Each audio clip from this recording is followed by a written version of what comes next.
Oh, here you go. Go. Good?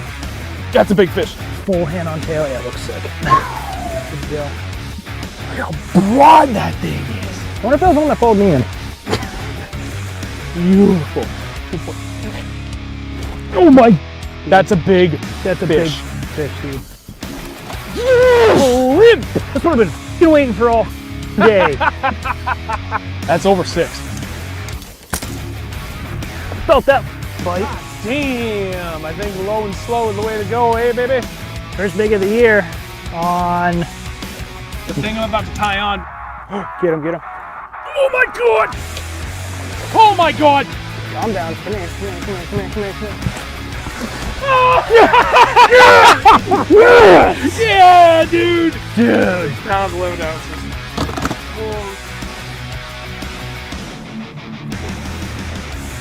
Oh my god, please get the net. Please, please, please, please get the net. I got you, buddy. Oh my god. I got you. That was the weirdest bite ever. Oop. Another good one? Yep. Sure, feels like it. Sure is. I can't turn her head, bud. Holy shit. What the?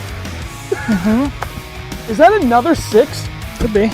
The second giant of the day, proving that point. Oh my god! Oh my god! Yes! Big baits, big fish. There we go, 5 pounds, 6 ounces. Beauty! Let's go. Got him. Get in here, you.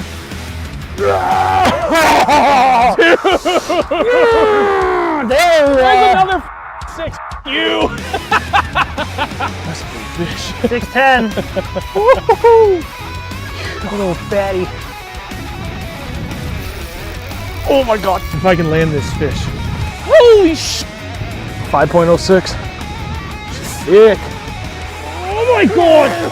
Oh my god! Holy shit! God. What a beast. Dude, that's it, that's it! I'm like 4 pounds smaller. I need a picture. Sorry. Oh wow. That might be a 4. That might be a 4. Yeah, it's a 4. You guys show that off too. 4 pounds, 12 ounces. Holy. Trailer's what's getting it done. Yeah? Yeah. Dude, that's unbelievable. That's a 4. He's still swimming. There we go. That's a big fish. Thank you. Yes, sir. Yes! 414 though. Gee. Not too shabby. And there we are. Welcome everybody. How's everybody doing this fine evening? The first stream of 2024. Getting rolling here. Yeah. Happy new stream year. I'm proud of you after Sunday's less than stellar fishing trip. You said you weren't going to fish the rest of the year and just take a hiatus, and you stuck to it. I know. I meant this year. All of 10 hours. Man, that's a long hiatus from fishing. It was basically the whole drive home, and that was it. It was like, all right, I'm rested. We're good. It's funny, though, talking about that, because how many times you get off the water, you're like, man, I just want to sell everything. Like, that trip sucked. Every time. Yeah, dude, this year, I don't know about you, actually. I'm curious about that. For us, this year for big fish was brutal. Like, we had plenty of good days. Not having my own boat for 3.5 months when I blew my motor at the BFL, like, really made things challenging. And just the fishing around the spots we go to, just borrow my dad's boat and it needed a ton of work, so I wasn't taking it far. It was just, dude, we got our teeth kicked in as far as big fish go and numbers. I was just talking about it earlier today. I had 5 fish over 5 pounds this year, 2 smallies and 3 largies. And I have not. You had 1. It was the toughest year That's I've had bad. in a long time. So even out there in the Midwest, it was brutal. Yeah, I know guys had incredible years, but for me, maybe it was just my mindset and kind of where I was going. But, like, I didn't put a single fish. So, like, every year I can catch 1 or 2 over 6 smallmouth. Not one. Like my big one was 5 3/4, and I caught a handful of 5s, but like it was really, really, really, really tough for me this year. As far as big fish go, I caught a ton of fish. Yeah. 2023 can just F right off. yeah, I'm ready for 24. Pretty much. That's You where I guys are stand going to with start that. 24 with a bang, and you guys are going to go catch double PBs same day or something crazy. Be careful with that phrasing because we're looking at a potential snowstorm on Sunday, but I still might send it. Have fun. It depends on the timing and how much. Honestly, it looks like this might be. It's going to be Saturday and Sunday. Is it really? Probably 8 to 10 inches. All right, I guess we're taking a weekend off. Oof. I don't mind towing in the snow like after the fact, a couple days after a storm, but like during or the day of, I did that. We did that this year. Wait, was that this year when we came back from Quinsigamond to Mass? Oh, we pushed it. It was like storm was coming in like around 2 PM. I was like, let's go to this place. It's an hour away. There's 2 spots right next to the ramp. Like we should be able to do well. There's big rainbows in there. If we get lucky, get some non-target, and we'll just make the most of it, right? But I want to be home before the snow. When we started catching fish right as the snow started, so we're like, all right, screw it. It can't be that bad. We'll just stick it out. And it's an hour from driveway to ramp. It took me an hour and 40-ish minutes to get home, and I almost got in a really bad wreck 10 minutes from my house. Did I drive there? I drove there that day. You did. I forget why. Because you were at, Yes. yeah. So, yeah, 10 minutes from my house. Small sections, 35 miles an hour, and it's like uphill around this swooping kind of curve, and there's a road that cuts across it, and from my left, it goes uphill, and then flat, and then uphill to the other road to the right. Yeah. And at the last second, I have no idea why this woman did this, but she was in a big old F-350, and she only had it in 2-wheel drive, and she decided that I'm going to go now. I had to take my truck and boat and put them completely off the road into the grass on the side and drive up over the side, like across the side road to avoid hitting her while she's just sitting there spinning out in the middle of the intersection. Now there's like 20 cars stopped on either side. There's cars on both sides of the hill, and she's just like, it's like, what the fuck? Wow. Dude, I was so mad. Panda, I don't have a dash cam, but my God, dude, I could probably make millions off YouTube just from the crap that happens to me. And he can back that up. Like, I am a magnet for bad drivers. I don't understand it. I almost got in an accident tonight. What? Well, I know road, so I guess I'm not that surprised. There was an accident miles up, and there was traffic kind of like go, stop, whatever. Yep. We get back up to like 70, and then it's red lights in front of me. I go, oh, shit. So I slam on the brakes, and the lady behind me comes flying up on me and had to go off the highway to get away from not hit me. Oh, boy. I had a terrible one.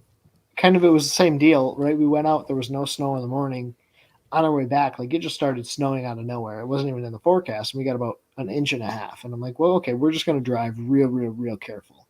Yeah. And I don't remember why, but my buddy was towing my boat. And we came off, and we were going to merge on to this other side of the highway. And there was black ice. We did a full 360. The trailer was totaled. Put some cracks in the boat, but thank God it didn't. It wasn't worse than that. So Jeez. it was so scary. I bet. You know what? We got one more to add to that. Our buddy Dennis, who we've had on the show quite a few times, lives right here in town, just 2 miles from my house, maybe 3 miles. And he had a Fortrex on his boat forever, and I finally convinced him, like, get something with spot lock. He's like, all right. So we went and bought a Ghost, had it installed down at Thayer's. And as luck would have it, one day he could get it done. There was a snowstorm that moved in, but it didn't hit until he was like halfway home. And it's a long drive. It's like 120 miles from our house down to that marina. And everything was fine until he was like maybe a half mile from his house. And kind of just a nice, like, tilted sweeping turn. And he was going through it, and the trailer just slid off. Yep. And it caught a tree and hit a Ranger RT 188, so aluminum boat. And just that back corner of the transom caught the tree and just ripped and folded the whole back corner of the transom all in one shot. Boat totaled. Dude. Doesn't take much. Does not take much. You should see some of the boats that come into work. Those things should be friggin' totaled. Oh, my goodness. I've heard some of these horror stories. I work on boats for a living. That's all I do at Bass Fishing Electronics. Okay. We see some stuff. Yeah. Like Dude, that's a lot of the Ranger trailers are their fenders are just like have been held on by ratchet straps Oh God. and all sorts of some funny stuff. Some interesting things out there. yeah. I've heard some crazy things about Ranger trailers. So Yikes. All right. Well, before we get too much further off track here, let us jump into it for a minute. But before we get started, for everybody that's here, obviously, thank you very much. I appreciate you guys being here every night, as always. If you haven't done so yet, please leave a like on the stream, whether you're watching here on YouTube or on Facebook. Either way, it helps immensely. And one quick thing, let's do a fishing report. And we don't usually do it that often anymore, especially this time of year, because a lot of you guys can't get out anyway. But most important thing, because there's a lot of people that watch from New Hampshire, please keep in mind, double check to make sure you're not fishing a designated lake trout lake. You cannot fish it right now unless there is ice. Regardless of what the conditions of the water are, the state law is if it's a designated lake trout lake, which is different from a designated trout pond. Designated lake trout lake. Either way, you can't fish them. yeah, that too. Designated lake trout lake, you can only take fish through the ice January 1st through March 31st.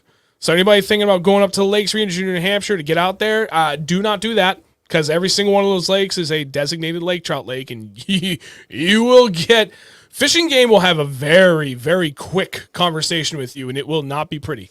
They do not screw around with that whatsoever. So everybody, just be forewarned. Brian said he almost did Monday, and then we texted him. I was like, "Don't go there." Oh yeah. There's another place not too far, and you told me I was like, please tell him he can't go there. So there's that. But we went out. New Year's Eve. New Year's Eve. We went to Lake Champlain. We went middle of the lake. I honestly forgot to even turn on what the water temp was. Like I just didn't turn on that screen. So I have no idea what it was, but if I had to take a guess down there, it was probably 40 to 41. All the fish we caught, including our buddy DJ, who's 3D_fishing on Instagram, were all out on main lake humps. Literally simple as that. Blade bait and a Beast Coast water sniper jig. Got every single fish in the boat. I only got 5 smallies, but 2 big Lakers. And it was all in the same thing. It was literally just a half-ounce MB Sexy Melon with a 2.85 green pumpkin slow flow on the back. Every single fish I caught was doing that. And I wasn't going that slow either. That's the wild thing. But I kept bottom contact the entire time. And most of my fish came from like 45-ish feet. So there's that. Anybody that's willing to go up to Champlain anytime soon, there you go. That's how do you keep bottom, like with a half? What size line are you throwing on that with a half? 15.5 pound heavy cover from Defiant. And I go straight on, especially a day like that, because it was like cold. Low 30s and the wind was blowing. So, dude, the icing was so bad. Like that, I forget what the exact gear is called. I cast off 4 jigs in consecutive casts because of my freezing up, and I just didn't throw a jig for the rest of the day. Gave up on that fast. Yeah, real quick. Yeah, but yeah, even that, I forget what the gear is called that, goes back and forth and you're reeling in to keep your line level the whole way. That kept freezing. So I had to like literally cup my reel with my hands and like blow hot air in there to just keep like get the ice out so it would function. And all of a sudden you'd hear it, you're like click, click, click, click, click, and you look over and your line's all stacked on one side. You're like, okay. And anything that I had that had braid on, the braid was frozen. We took a couple of waves over the bow of the boat too, because it was just windy enough. Just like ocean rollers out there. And where my rod straps are on the on the right side of the boat, like the strap is way forward, so they're like all the way up the very front of the bow. Yeah. And we caught 2 waves that completely just right over the top of the reels. I went to go pick them up, and they were frozen solid. I'm like, well, so much for those. And then the deck froze, and then the floor froze, the deck froze. Everything froze. Oh, dude. I took a trip a couple of years ago out to the Great Lakes. And sort of you were mentioning, like you get a wave over the front, not like a big wave, but like some splash. Yeah. It got on the trolling motor pedal. It froze the trolling motor pedal up. Like you couldn't get the trolling motor to turn off. You couldn't get it to turn. It was miserable. Like there's a point in the year where I'm like, okay, it's not so much fun. I'm sorry, did you want one of these? No, we just drank at the same time. Oh. No, dude, I've only had a day like that where it messed up my pedal and my trolling motor pretty bad one time, and it was miserable. Like, freezing gear is one thing, but freezing equipment, it's like, okay. I can grab a different rod. I can get one of the rod box that's dry, but if your pedal's frozen, you're screwed. No, that was the worst. That was the worst day. It wasn't any fun. We just, like, put it back on the trailer. Okay, we're done for the year. Yeah. We made an attempt. Mother Nature said, hell no. Yeah, Back home we go. that's exactly right. I think I'm done. I'm probably done until the spring, I think. Oh, you think so? Is it mostly because of just the weather? Yeah, and there's not a whole lot of like there's some Great Lakes spots that I like to go to, but we checked it. As soon as lake trout get on those spots, like the smallmouth are done. Like I don't know where they go, they're done. Yep. So it's just too hard to like tow the boat for an hour and a half to really struggle. Yeah. No, and actually, we know one of our buddies, Jody White. He fishes down on Champlain in the winter as well. Oh, that bastard! He just messaged me yesterday. He's going down to Florida in like later this week. Oh, Yeah. lucky. I think this season's getting started because he works for MLF, so he's going to get down there and start. Well, they were on beds when I was down there. Oh my God, it's insane. Anyway, so he's heading out, but like he fishes the mid lake area of Champlain. I'm not exactly sure where because I've never asked. But yeah, it's same deal for him. Like at a certain point, he'll go out there for like a couple days in a row. It's Smallies all day, Smallies all day, Smallies and Lakers, and it never ends. And then like he'll get like almost 100 Lakers, and there'll be like 3 smallmouth in the middle of them. But at a certain point, the Lakers just take over. Yeah, it's like you could catch smallmouth, and like you'll catch 1 lake trout, then you'll catch like 2 more smallmouth, and the second you catch that one, it's like it's imminent. Like those smallmouth are leaving. Yeah, So. they don't like lake trout very much. I thought smallmouth and bass were pretty dominant predators, and then I started to realize when you put lake trout in there or any other like bigger species, now they're done. Yep.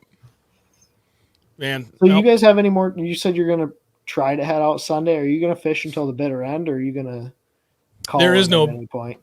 There is no bitter end for us at this time of the year. The only thing that stops us from going out is inclement weather on Sundays, because that's really the only day I have. Like I would love to go out on Saturday, but now especially with my kids getting older, I have a 11-year-old and a soon-to-be 7-year-old. They're both into sports, so like basketball season has started, and they both have practices and/or games on Saturdays. So like Saturdays are a wash. So like that's just never going to happen because I refuse to miss anything that they do for that stuff. I want to be there for it as much as I'd love to go fishing. Like they are number one priority. So like either inclement weather or expos. And this year we've only got 2. We're the New England Fishing Expo, which is the first weekend in February, and then the New Hampshire Outdoor Expo, which is in the middle of March. That one's a little bit tougher because usually like the last 6 or 7 years now, that middle of March has always been like go time, and we don't have to drive that far. Yeah. And if we go down into Mass where we usually go, it's like, okay, it's getting really, really good. But we usually kind of follow that ice outline back up because, like, after the 4th or 5th straight month of driving 120 plus miles every time, it's like, you know what? It would be nice to only drive 30 miles, even if the fishing might not be stellar. It might be a crappie day. That's okay. I love crappie days. Dude, oh, man. They really are fun. I appreciate them a lot more now. But so at any rate, we go north, Champlain, other areas in Vermont, some spots in New Hampshire, usually until the very end of December. And then from there, it's usually right around this time right now, New Year's, first week of January, the inclement weather moves in. And as long as it's not doing anything outside on a Sunday, we drive down towards Cape Cod area of Massachusetts. Pretty much as soon as you get Plymouth and south, a ton of those places stay open water all winter, unless we get like an obscene polar vortex. Is it because it stays warmer? Like a little bit warmer, but a lot of it's wind driven. And some people have told me that it, being so close to the salt and the ocean and the wind, it's just kind of carrying that salt through the air, and that helps kind of keep the lakes. They're but like they're all small ponds down there, so it's but a lot of them are deep. So on the one hand, they're smaller, so they could freeze a lot easier. But if there's any truth to that salt in the air, then it's a lot of impact in a small surface area. Right. Well, one of the big things. Salt. So you think so? Okay, I know nothing about salt or weather or how it could work. So It's got to be. I mean, I believe it, but the wind down there is insane, dude. All winter, it's no joke. It just blows constant, and it gets bad. Like it gets really bad. I think there was 2 You're or 3 literally weekends. on an arm that sticks out into the middle of the ocean, and you're fishing like right about in here. Yeah, there's nowhere to hide, and I don't know. I think the average sea level for any area we fish is like 100 feet or less down there, above sea level. So there's nothing for topography to break up the wind whatsoever. And then, but it's really cool because there's some places we fish that the ponds are like 30, 40 feet deeper than they are above sea level, which is pretty cool. Like, I don't know. For me, I find that very interesting. Yeah, that's crazy. They're basically below sea level. They're in the ocean. Yep. Pretty much. That's crazy to think about. We fish a lot of like glacial bodies of water. I know you guys have them in northern New York, but and in Vermont, I'm sure, in New Hampshire. In New Hampshire. Oh, yeah. Like those to me are super unique as far as like a northern fishery. And you get on these big bodies of water where you have like super shallow and then it drops off to oblivion.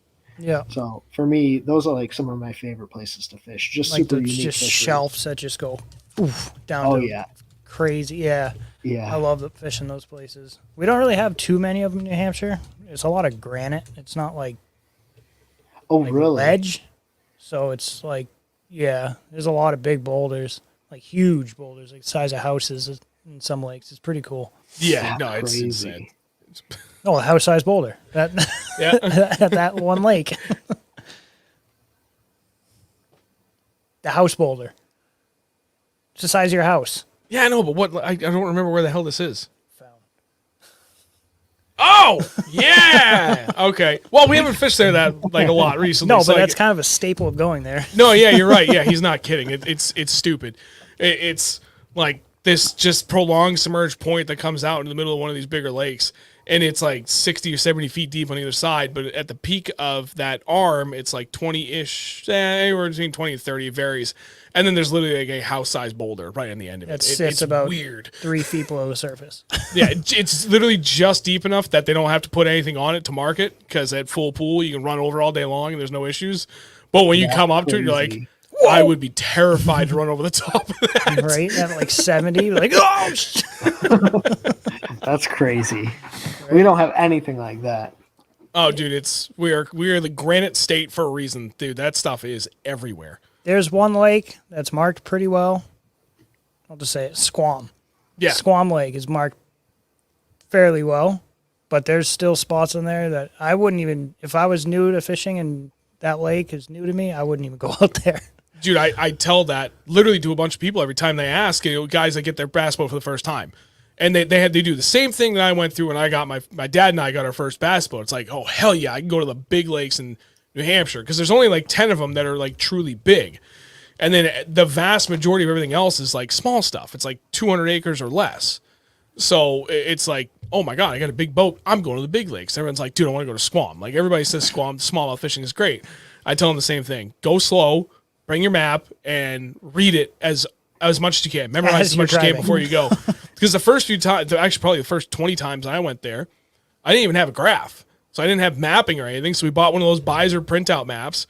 And while I'm running across the lake, my buddy's sitting there passenger seat holding the map like this. So I'm like, trying to make sure I'm going the right way. Because, dude, yeah, if you go off course on any of those rock piles, you're done. You're going to smoke your motor. Goodbye. And there's a lot. There's like, it's insane how many rock piles and Thousands. yeah. That's pretty crazy. I can't fathom that, because a lot of our lakes, I mean, we do have some where you have these huge shelves that come up, but it's all sand and like pebble rock and grass. It's not big boulder. A lot of people think like smallmouth, they think these giant rock piles and boulder fields, yeah, on the Great Lakes, but inland bodies of water, it's just a lot of sand and mud and sticks. Yep, that's Cape Sticks. Cod in a nutshell. By the way, they used, and there's not even like vegetation down anymore because all those people down there nuked it.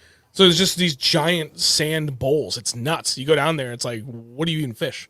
There's nothing to fish, and it's drastically different when you come out of New Hampshire. Or, I mean, hell, even a lot of other places in Massachusetts, you go down there, and you go from being able to fish some form of structure and usually a wide variety of it, or a large number of spots that provide that.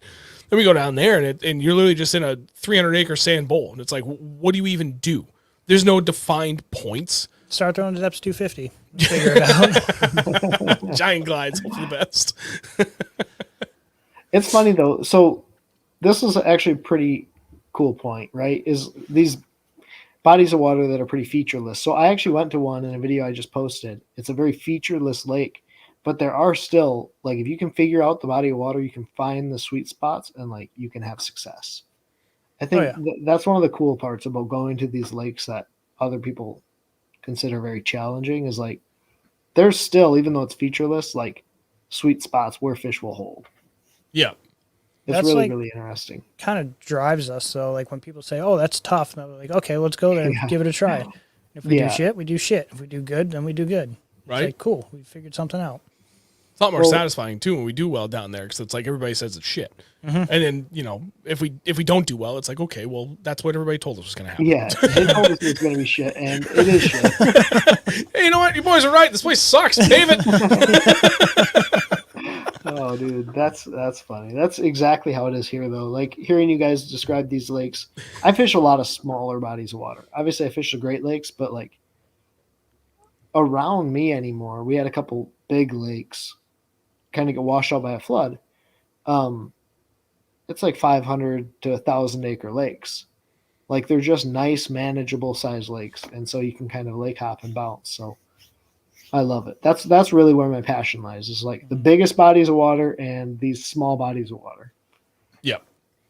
That's pretty much how we go too. Like we'll spend, I'd say, 60% of the time we're on smaller bodies of water, and 40% of the time we're on bigger lakes. Yeah. Yeah. I would absolutely agree with that. Makes it easier too when we're completely surrounded by smaller bodies of water. Especially when we get into that early spring bite and, we're really truly going for like a donkey largemouth and we're trying to hit a lot of areas. Like there will be a portion in the spring and the fall where we'll fish a lot more than usual. I can sneak out on a Friday and a Saturday afternoon and still go out all day Sunday.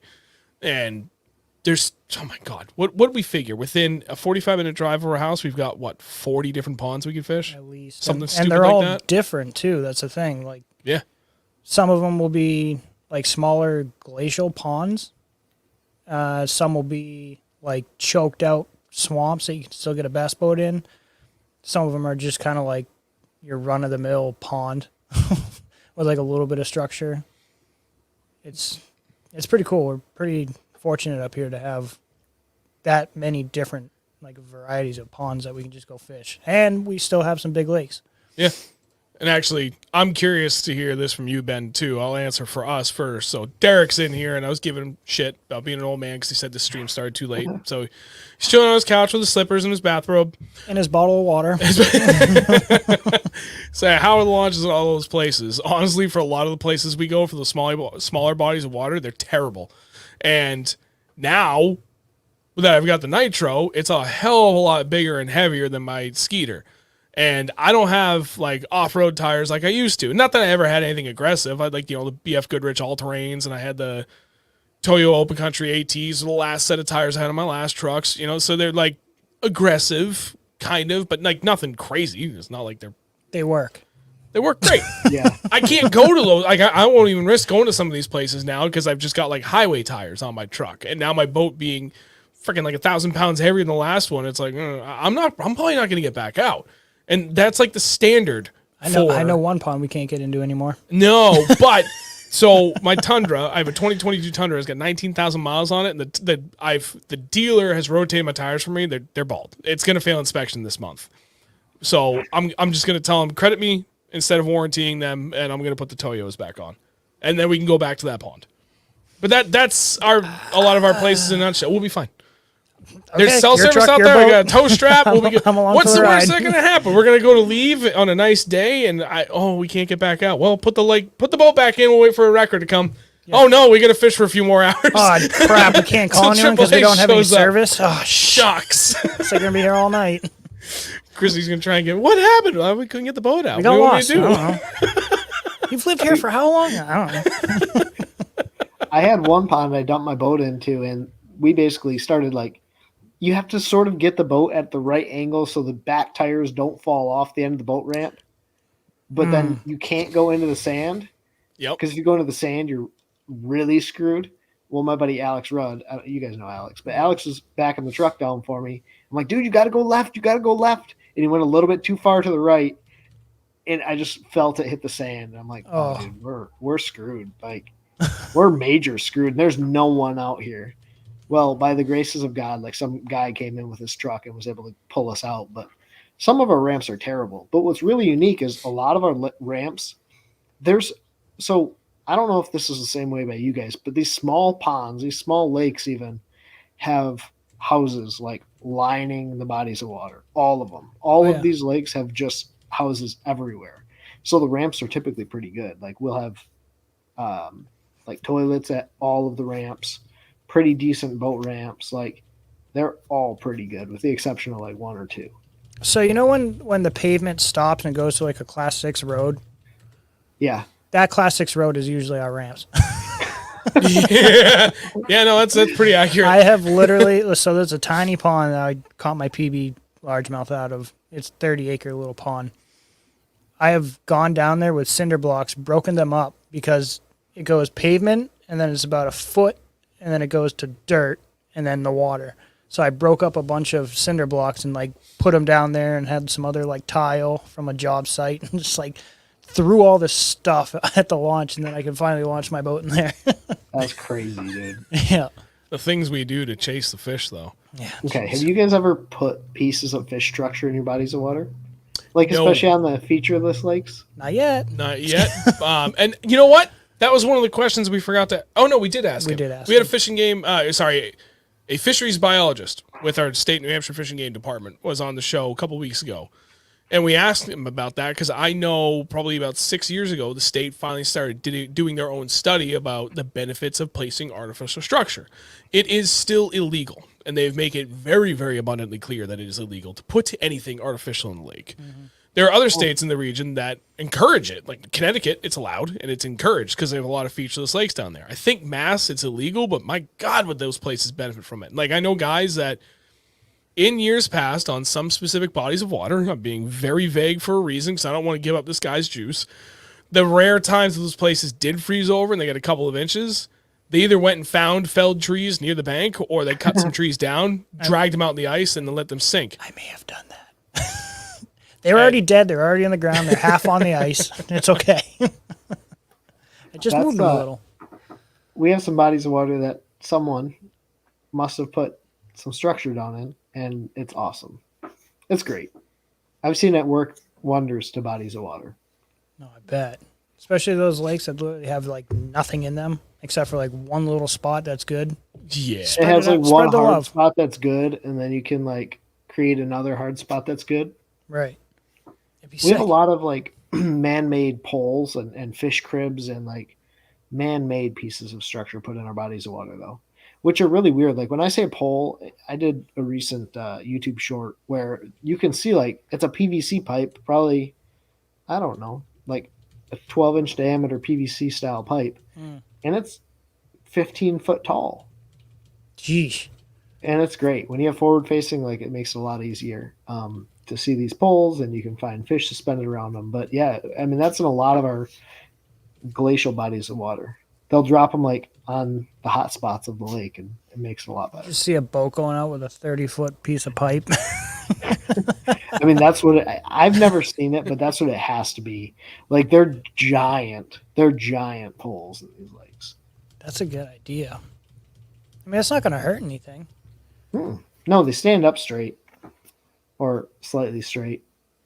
You just weigh it down with a we built 5-gallon Atlantis. bucket of cement. Yeah, exactly. You were saying? We built Atlantis, which is like this big rock structure. Atlantis. Huge rock structure, and it holds some big fish sometimes. That's sick. There's a couple of places that we know of, and nope, I'm not even going to say that because it'll be too obvious for some people in our area. But a couple of places, really nice, clear water that people have just gone out of their way to start stacking rocks, and in an otherwise very featureless lake. And it's not like, they took one area that was just like solid riprap and scraped it all up and made a pile. It was just like, a scattering of rocks. They built a little rock triangle on the bottom of the lake. Yep. Dude, every time we pass one of those, there's a giant sticking out on it because there's nothing else in these lakes. And it's like, damn. I would kill to be able to put some stuff in some of these ponds. I'd kill to be able to fish that pond and now. Oh my God. And there's no lake trout in there. No, but it's a designated trout pond. Yeah, I know, but at least we wouldn't have to fight the Lakers. Dude, that place would be so much fun right now. Stupid state. There's all the best places we could potentially fish that are relatively close to home. We can't get on. It's illegal right now. It's stupid. It's hard for me because there are lakes this time of year where I feel like I could catch some fish, but like I don't want to drive up there and then have it be iced over. So like, what are your go-to? We can talk about this a little bit. Your go-to techniques this time of year.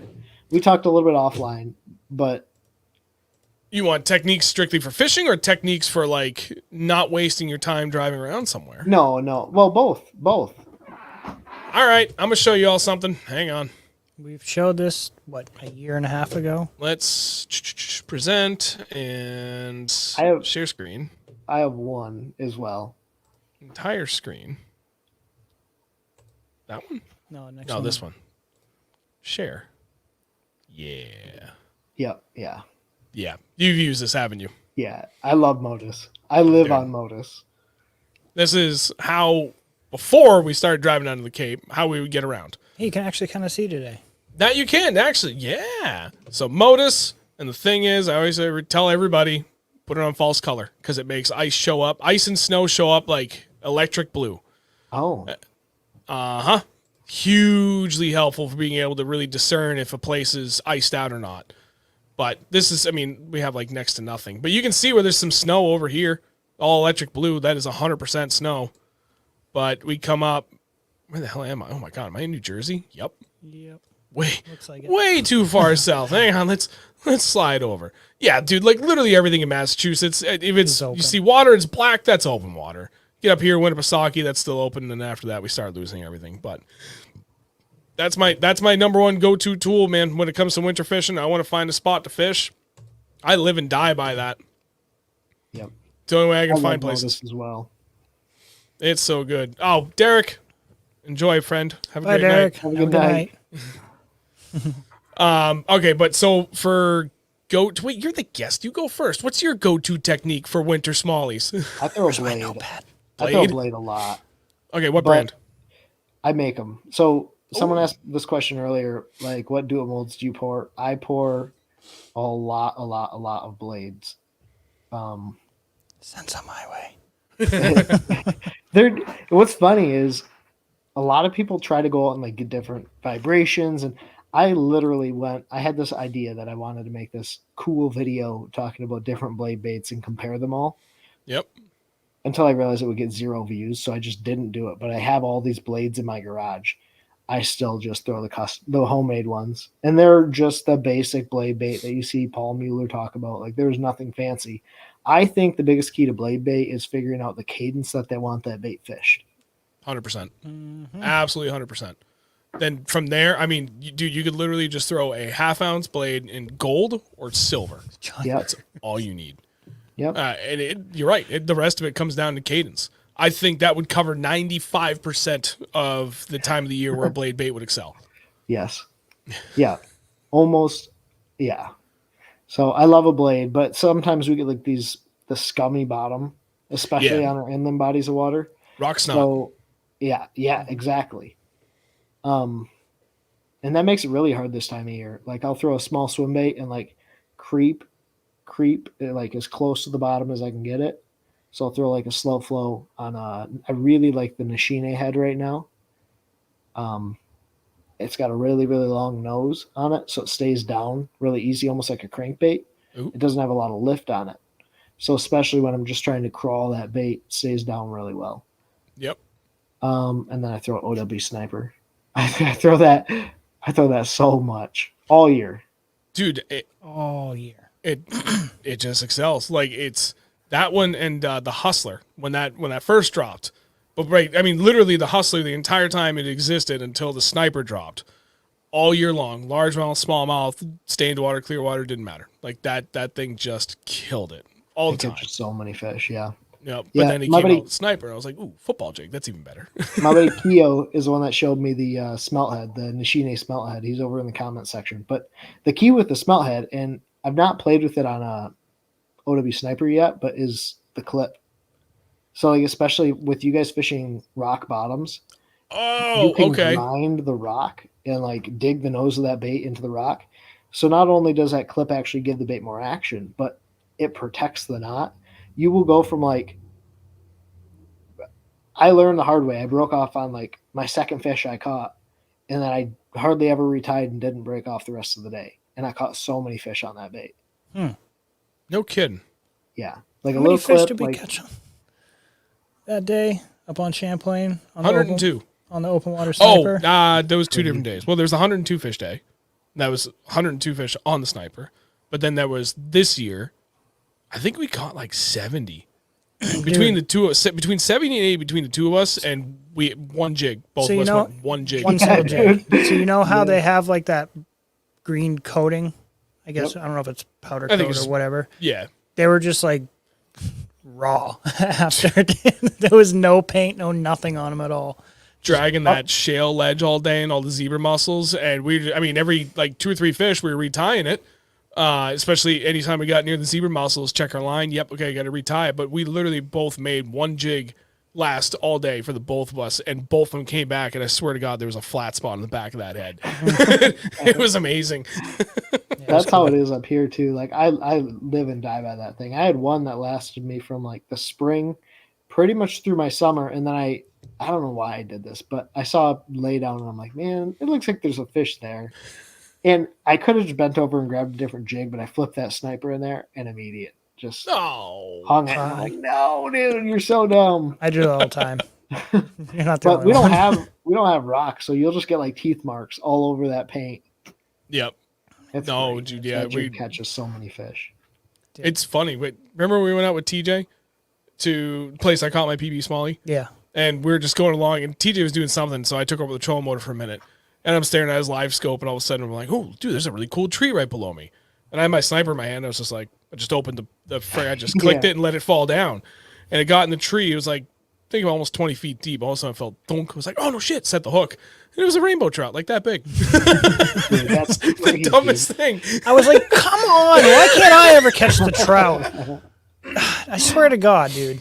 I like catching them, but I don't like, I'm not like jacked up when I catch them unless it's like a really good one. Whereas he's stoked every single time. And yet I catch more than he does. Yeah, no, you catch giant friggin' trout. 6 1/4 brown, like a 9-pound Laker, like all this shit. And I'm just like, you know, all my 20 years of trout fishing just out the window. Whatever, I'll go catch bass. Yeah. So what was that progression? Did you start trout fishing and then get into bass, or? I grew up trout fishing until I was, until I moved to Babusick when I was a wee young 12. That's when I really started to bass fish. But up from the time I was in diapers until about then, I was trout fishing religiously almost every single day. I'd ride my bike to this field, and you walk out through the field, and then through the woods. It's like a 2-mile walk, and then you come to this one little hole, and I would catch 15, 20 trout, and then I'd just be like, okay, go home. And they're all decent size too. That's crazy. Yep. The trout hate you because you decided to leave them for bass fishing. I know. See, that's why. I'm the new guy to the scene. They feel bad for me, so they're just giving me the gimmies. Yeah. Exactly. Exactly. When you don't try, they'll bite, but it's when you try that. Right. Dude, I tried something stupid this weekend. A-Rig was not doing it. They were following it, but they were following like 10 feet behind it. So I actually went out and I... You say it's stupid. It's not stupid. I know it's not stupid, but it sounds stupid because it's in the middle of winter. I had a thought. I was like, well, if they don't follow it, maybe they'll want a smaller presentation. So I went and bought 3/4 ounce spinnerbaits. And I was slow rolling out the bottom. They were on it, but they weren't eating it. But they were like, you couldn't even see the bait on the active target. It was just fish. Crazy. It was like 3 or 4 following it at a time. I've heard, so back in my earlier days, like around 2009, when I was starting to kind of turn the corner of really rapidly expanding my knowledge and putting a lot of the pieces of the puzzle together a little bit more of my own, but still very much an exploratory and asking questions kind of mode in my life. And Bass Boat Central, great forum. Yeah. I used to ask a ton of questions on there all the time. I remember somehow the conversation came on to bladed jigs and spinnerbaits and cold water, because I had a pretty good day fishing a spinnerbait late in the year. But, at that point, it was still probably like mid to low 50s. Back then, my late in the year was a lot different than it is now. Yeah. And heard from a lot of guys. I remember I posted something up in the lounge, or maybe I just piggybacked off a post that was already there. And there's a lot of guys that were talking, like Kentucky, Tennessee, and then places all over the Northeast, Midwest, that bladed jigs, chatterbait, and spinnerbait that guys would fish all winter long and do really well with, and they would fish them just like a blade bait. And that's it. They just throw it on the bottom and let it sit there forever, and then they'd pulse it, let it fall. Even a big spinnerbait. And there's a lot of guys that have told me many times over many years that works exceptionally well. But I've never tried it. Not this time I've never tried it either. But now I'm I've tempted. never tried it. Yeah. I mean, I've always been tempted, but I keep saying, like, I'm tempted, and I could have done it. I mean, I learned this in, like, 2009, 2010. I still haven't tried it yet. I know. Especially when you know they're on a blade or on a jig. Like, Yeah. that is literally... Just throw it all right in their face. Yeah, throw it at both at the same time, essentially. Yeah. Oh. Do you guys cut the skirt? So the question came in on the Oh, yeah, from Kyle. Yeah, with scissors. On your OW sniper. How do y'all cut them? Sniper, I don't touch them. No. And all the other jigs, sometimes. It depends. There was a day we ran out of open water snipers, so I was cutting the skirts off other jigs to make it the same as the open water sniper. But the funny thing about that was... It worked. It worked phenomenal. And I didn't... Like, this was like... That was 2 years ago. So it was like right after the open water sniper became like a regular in our rotation. Yeah. That was a phenomenal day. It was one of our, like, probably top 5 best days we've had for, like, best 5 fish. And we caught a ton of fish that day, too. But we ran out of snipers. Like, I didn't have a ton of the time. And he pulled out a regular jig, and I pulled out a regular one. It was when Beast Coast still had their regular, no, I like, picked max up field. I had the Strike King. Oh, the tour grade. Tour grade, yeah. All right, so I picked up the original Maxfield football jig that he had, where he actually had a 3/8 and a half ounce and 3/4. Now he just says 3/4 on those. But I was like, well, I'll just pick this up. It's the same color scheme as the sniper, but I'll literally do everything else. But it was a full size skirt, dude. I didn't get bit for like an hour, and he's out there still slaying him. I'm like, what did you do? He's like, I just cut the skirt to match with the. And I was like, mother effer. So I got the scissors out and I go to his jig. I line him up and they flipping a switch. Started catching fish left, right, and center. And all I did was take a half an inch off that skirt. That's it, just a half an inch. It's crazy. Like. I can remember the day the light bulb went off for me with the OW sniper. And it's crazy because it seems so simple, and it really is, but that bait has so much power to it when really fished does. in areas where you throw like a Ned rig or something.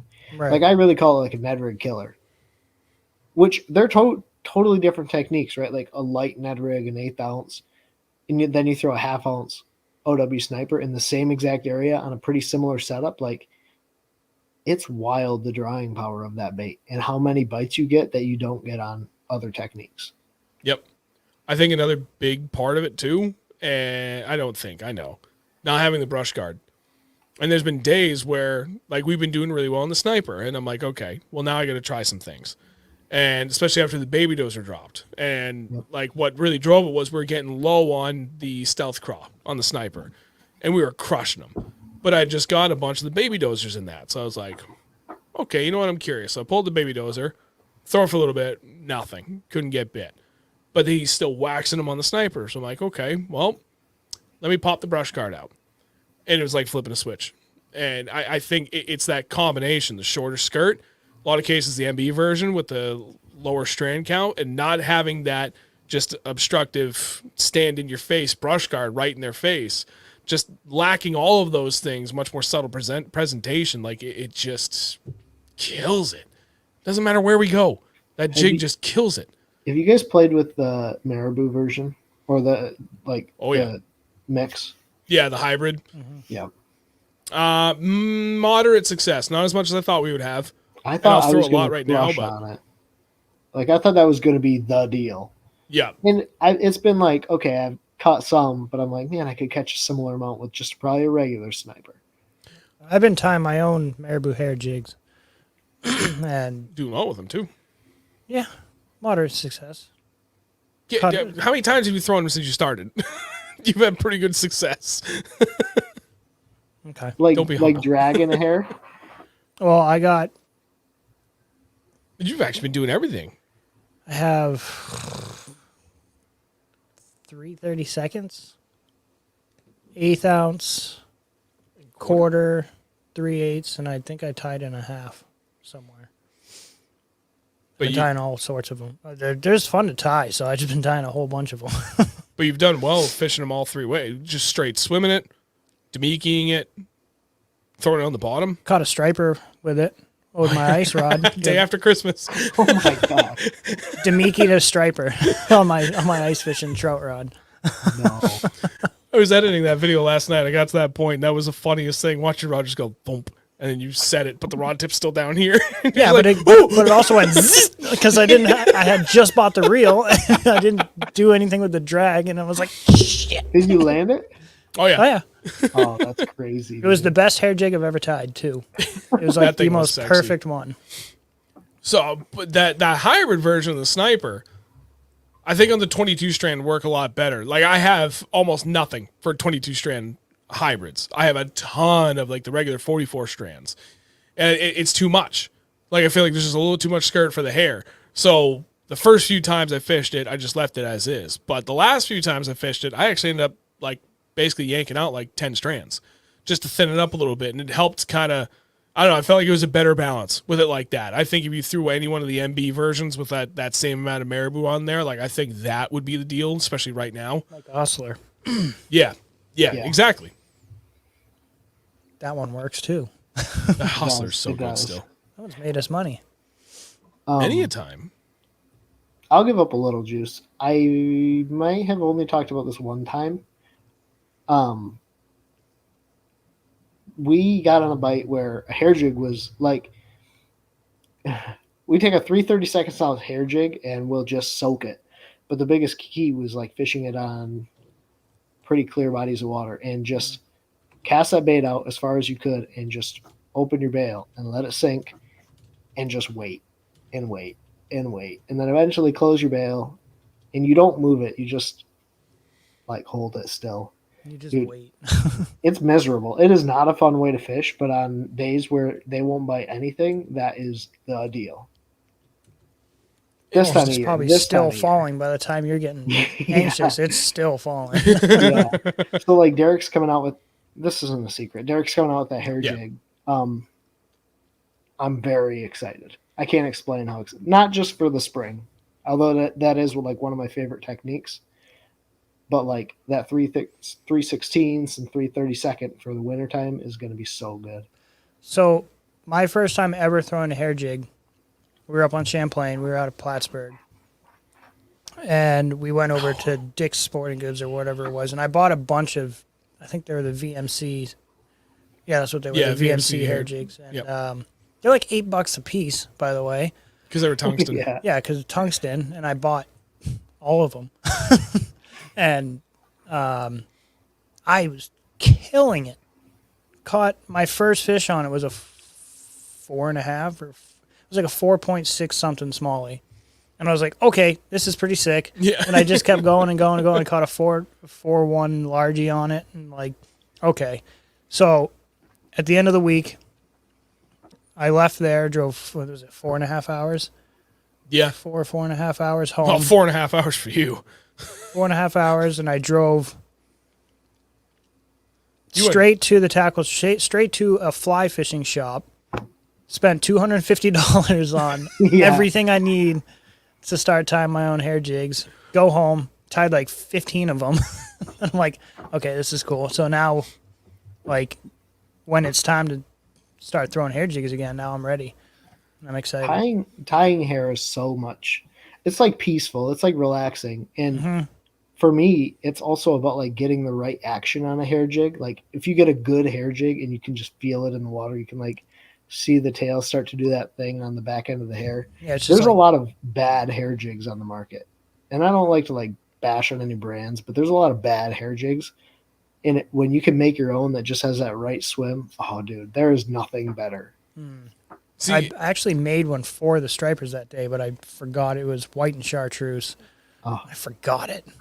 that probably would have done really well I out there that know. day, too, just swimming that thing along. I know.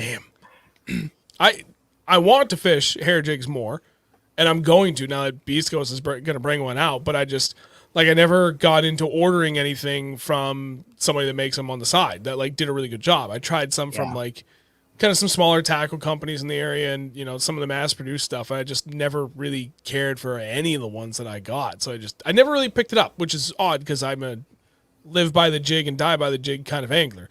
Yeah. I have an obscene amount of jigs, but yet the hair jig has just never really entered into that kind of conversation that I have with myself there when I'm out there fishing. I don't know, but I need to change that. It is now.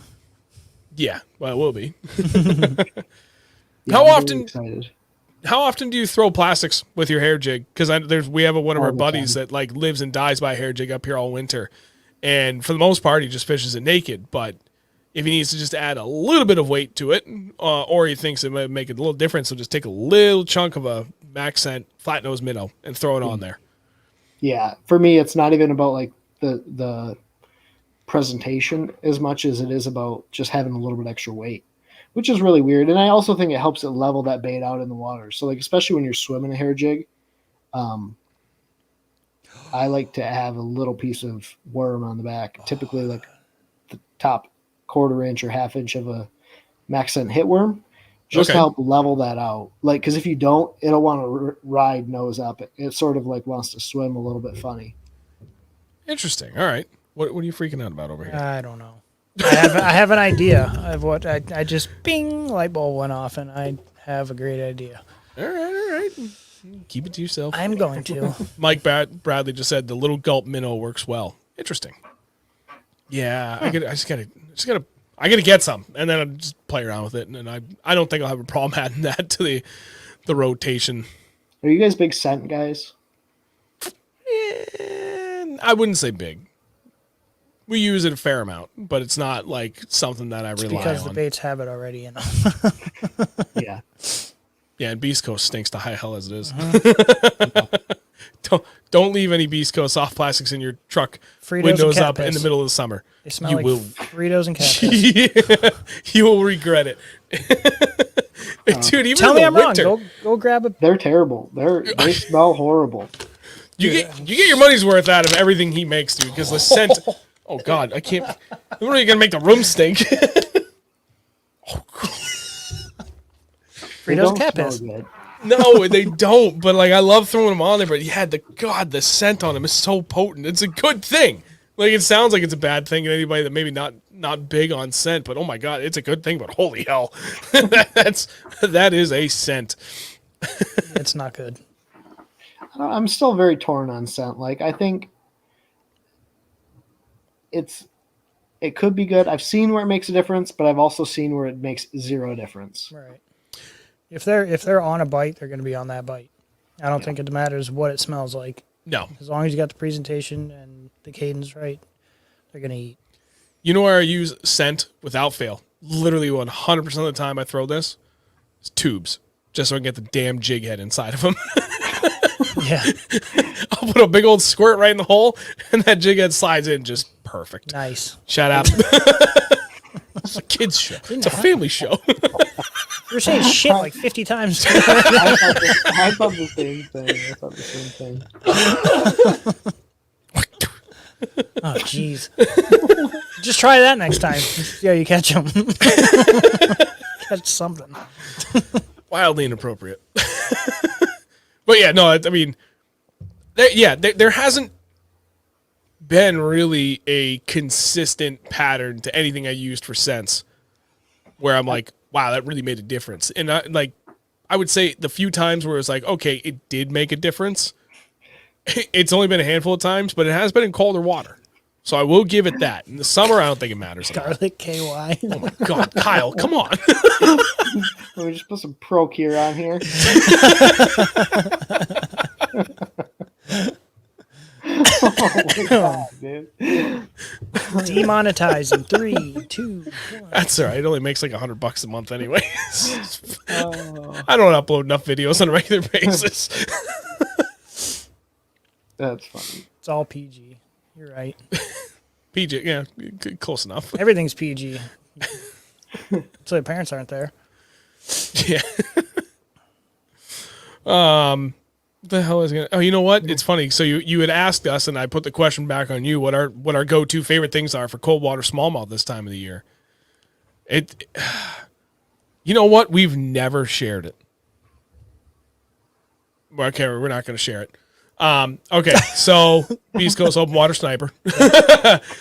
And honest to God, that's my number 2 though. Every normal cold water bait we throw, there's just a couple things that's that 99.9% that will sell you, but that 0.1 we will not say a word about it. Yep. And it's not I even think that big of a that's true deal for- either. Yeah, I think that's true for everyone, right? Like we all have to hold a little bit back.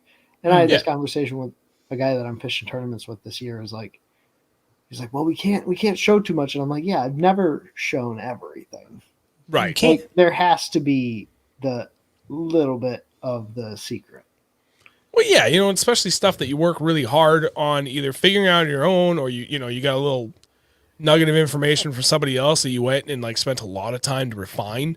It's something that it's probably like dead obvious, but nobody else around you is doing it. We spent so a it's lot like, of why time talk on the about water. We spent a lot of time on the water, a lot of time figuring out cold water, smallies and largies. Yeah, it's because half the season we have to. And that's the one. That's the one thing we cannot tell you. No, but what we can tell And it's not off the wall crazy something special. It's just nobody else does it. Something certain. If I could pan my camera just a little bit that way, there's a whole wall covered in it. Yeah. It's actually, there's a couple of pegs over there that are empty. I need to. Well, it's more like them because there's Yeah. I need to get 1,000 of them right there. There's a lot. But it's the colors that don't work right now. Anyway, I digress. Anyway, so things we can tell you. Open water sniper, absolutely for sure. It works. And I'll throw a small, either the slow flow, the 2.85 on the back, or a Kitech. Like either one, doesn't matter. Something around 3 inches, either side of it. A little bigger, a little smaller. It really depends on the mood when you get into this cold water. More often than not, though, the smaller one, like a 2.8, roughly, 2 3/4, call it whatever. Anything in that kind of size range, you are good to go. And right behind that, spider jig. Just real simple. 3/8 ounce or a 1/2 ounce football jig with a twin tail hula grub on the back. I love me an A-rig. Done exceptionally well. A-rig is rapidly entering into that. I mean, it's already in my. It's in top 5 for sure. It's my probably number 2. You're number 2? You Yeah, are number 2. 1 is. Yeah, that thing. I would put A-rig probably as my number 3 because it's not that consistent. When you get bit on it, it's usually really good. But it's not something that, you can go out there and rely on every single time we go out this time of the year. But I have. Not this past Sunday. Not this past weekend. Sorry. I didn't catch a friggin' thing this weekend. Nothing. One little perch about 8 inches. You caught a grumpy attitude. I did. I was a grumpy old man that day. It was fucking miserable. Yeah. Getting skunked is never fun. That just sucks no matter how you cut it. But when it's like, mid-20s and just no sun and blowing wind and everything's icing over, like it especially contributes to the There's a suck point where you're fest. just like, man, this sucks. Like I'm sitting down. At like 10 o'clock, I was like, let's just go home. I wasn't even having a great day either, but like pretty much every spot we came up to, I caught 1 or 2 fish off of. And even me, I was like, dude, I know what it's like to be in that position. He's miserable. And honestly, I'm not really killing either. I would never go home that early, especially after 100 and almost 70 miles just to get to the ramp. I would never. The only leave that reason early, I wasn't but bitching like, and complaining is we're because we just spent 3.5 hours in the truck. And I was like, I don't want to get back in that truck yet. you can't drive that long and only fish for like 4 hours. I know. You have to at least fish longer than the drive combined was. We did. Barely, but we did. We fished 15 minutes longer than we spent driving. Still did it. I love it. Blade bait, that's in the conversation too. Although the last 2 years has been really tough for me to get a good blade bait bite going. I don't understand. I've been grinding it hard. And I've been having trouble with it. Like I've been Blade doing every.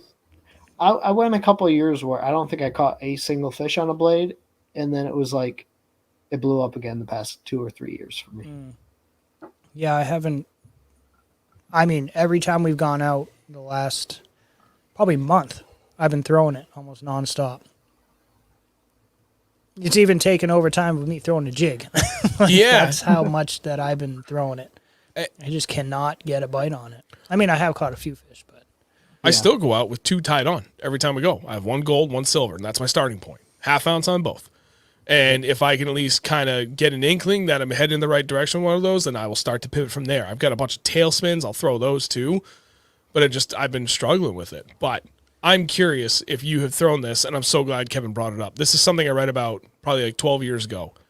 And it's been like always in the back of my mind to try it.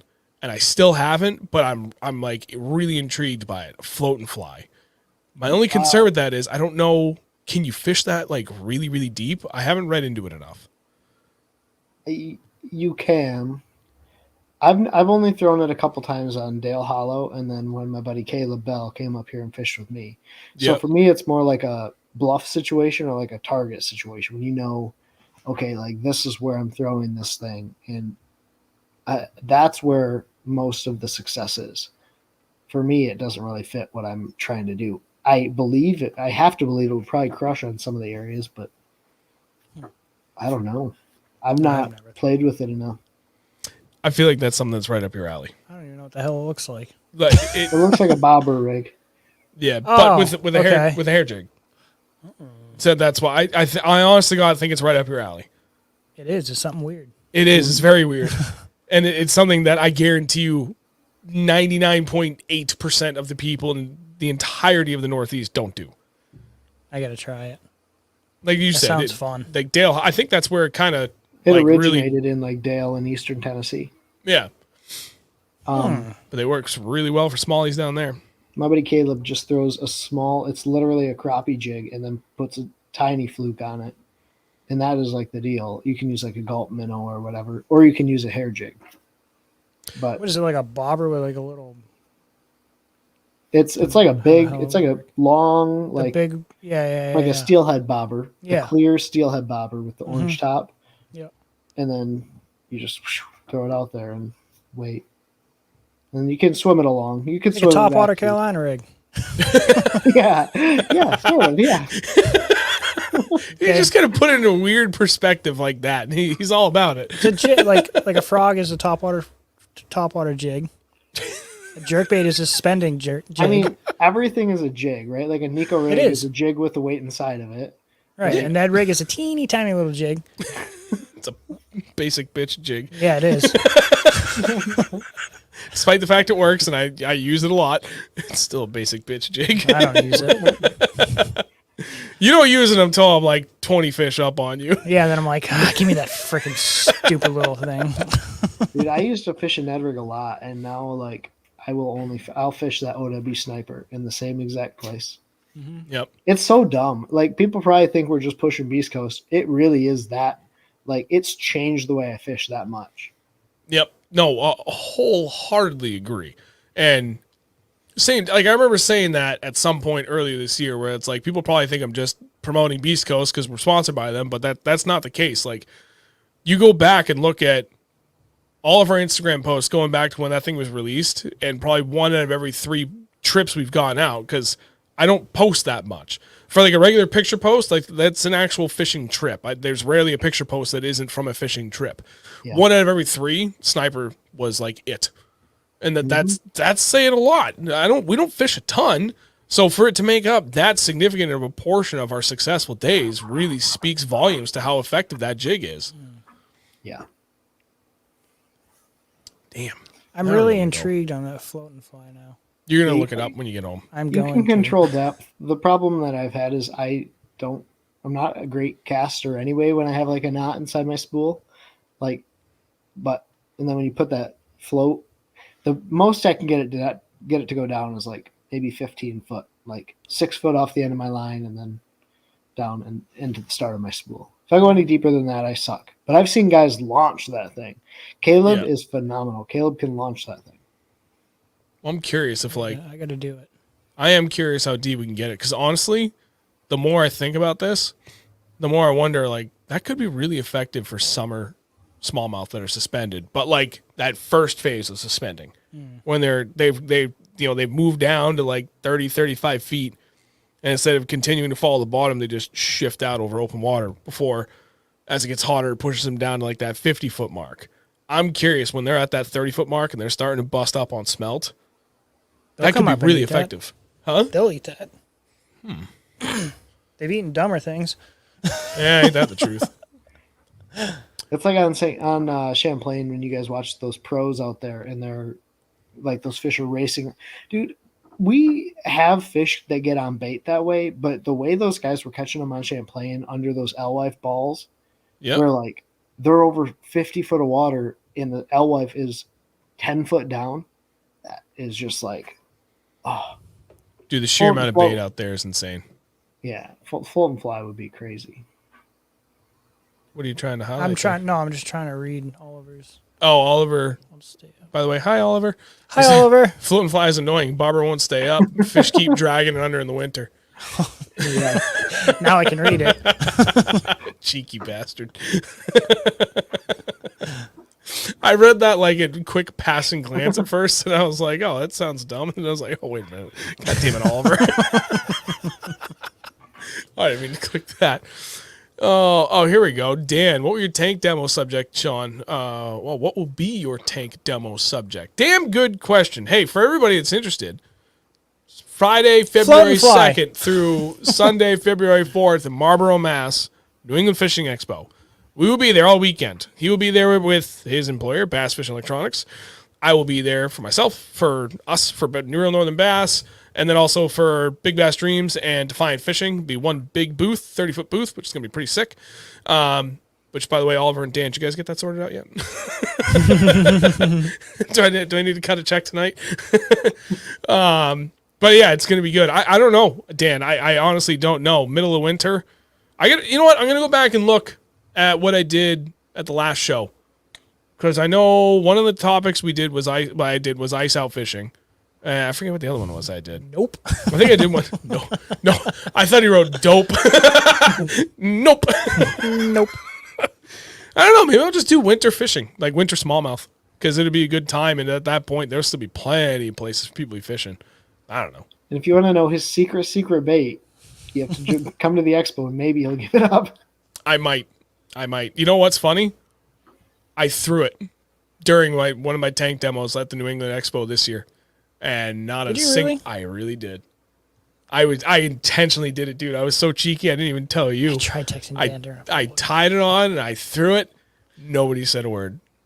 That's I was funny. like, if anybody was paying attention, they remember what I was throwing there. That was the juice. I didn't even see it. No. Well, you were filming all the way in the back anyway. Yeah, and I'm blind. Not anymore, though. I have contacts now. Yeah, you can see. Finally. I tried to text Dan during a football game. Bad idea. Dan loves his sports balls. Go sports. All right. Well, Ben answered and I answered. All you said was A-rig. Yeah. That's all I've been throwing, that and blade bait. He's like, I'm picking that thing up and throwing it till I get bit. No, I like A-rig, blade bait, I guess, and jig. Yep. That's pretty much about my extent of cold, deep water fishing. So when you're throwing your sniper in the winter, this time of the year, really, really cold water, we'll say 40 and below. Well, we'll say Even 45. Let's say 45 and below. 45 and below. What's your primary cadence? Because I know you said it sounded like you were like always keeping it moving. So I'm a big reaction guy with the OW sniper. Like for me, it's all about speed of fall. Yep. But then once it's on bottom, like I'm dragging it up to a piece of cover, and if they're not biting it on that piece of cover, I'll reel it in and like remake the cast. Now a lot of this has to do with forward facing, right? Like I have a pretty good idea that there are fish there or there are fish in the area, but like a lot of my bites, so I'll throw it on a spinning rod. Yep. Like a 7.6 medium heavy spinning rod, and that thing will just rock it down on 8-pound test. It's all for me about reaction. And then I'll drag it a little bit up to the piece of cover in the area where I believe fish to be. Then I'll reel it back in and make another cast. Okay, so you are just keeping it on the bottom for the most Yeah. part. Hoping for the bite on the fall, but otherwise you're just keeping it bottom contact. Yep. You know what's funny is I started throwing something like that on a spinning rod. And especially like spider jig. Like that's what I did forever until the sniper came out, and that overtook it. But I threw it on spinning rod for a long time, 10-pound to 10-pound. And then I started throwing it on a casting rod, especially fishing this late in the year, because trying to throw braid, even a 3/8 ounce jig would still, frozen braid sucks. There's just no way around it. Regardless, it just is terrible. Yeah, and dealing with line twist on the casting reel just is an even bigger pain in the ass. And at that point, if I'm going straight forward anyway, I'm like, screw it. I'd rather just have a high-end casting rod and just, like, slam them.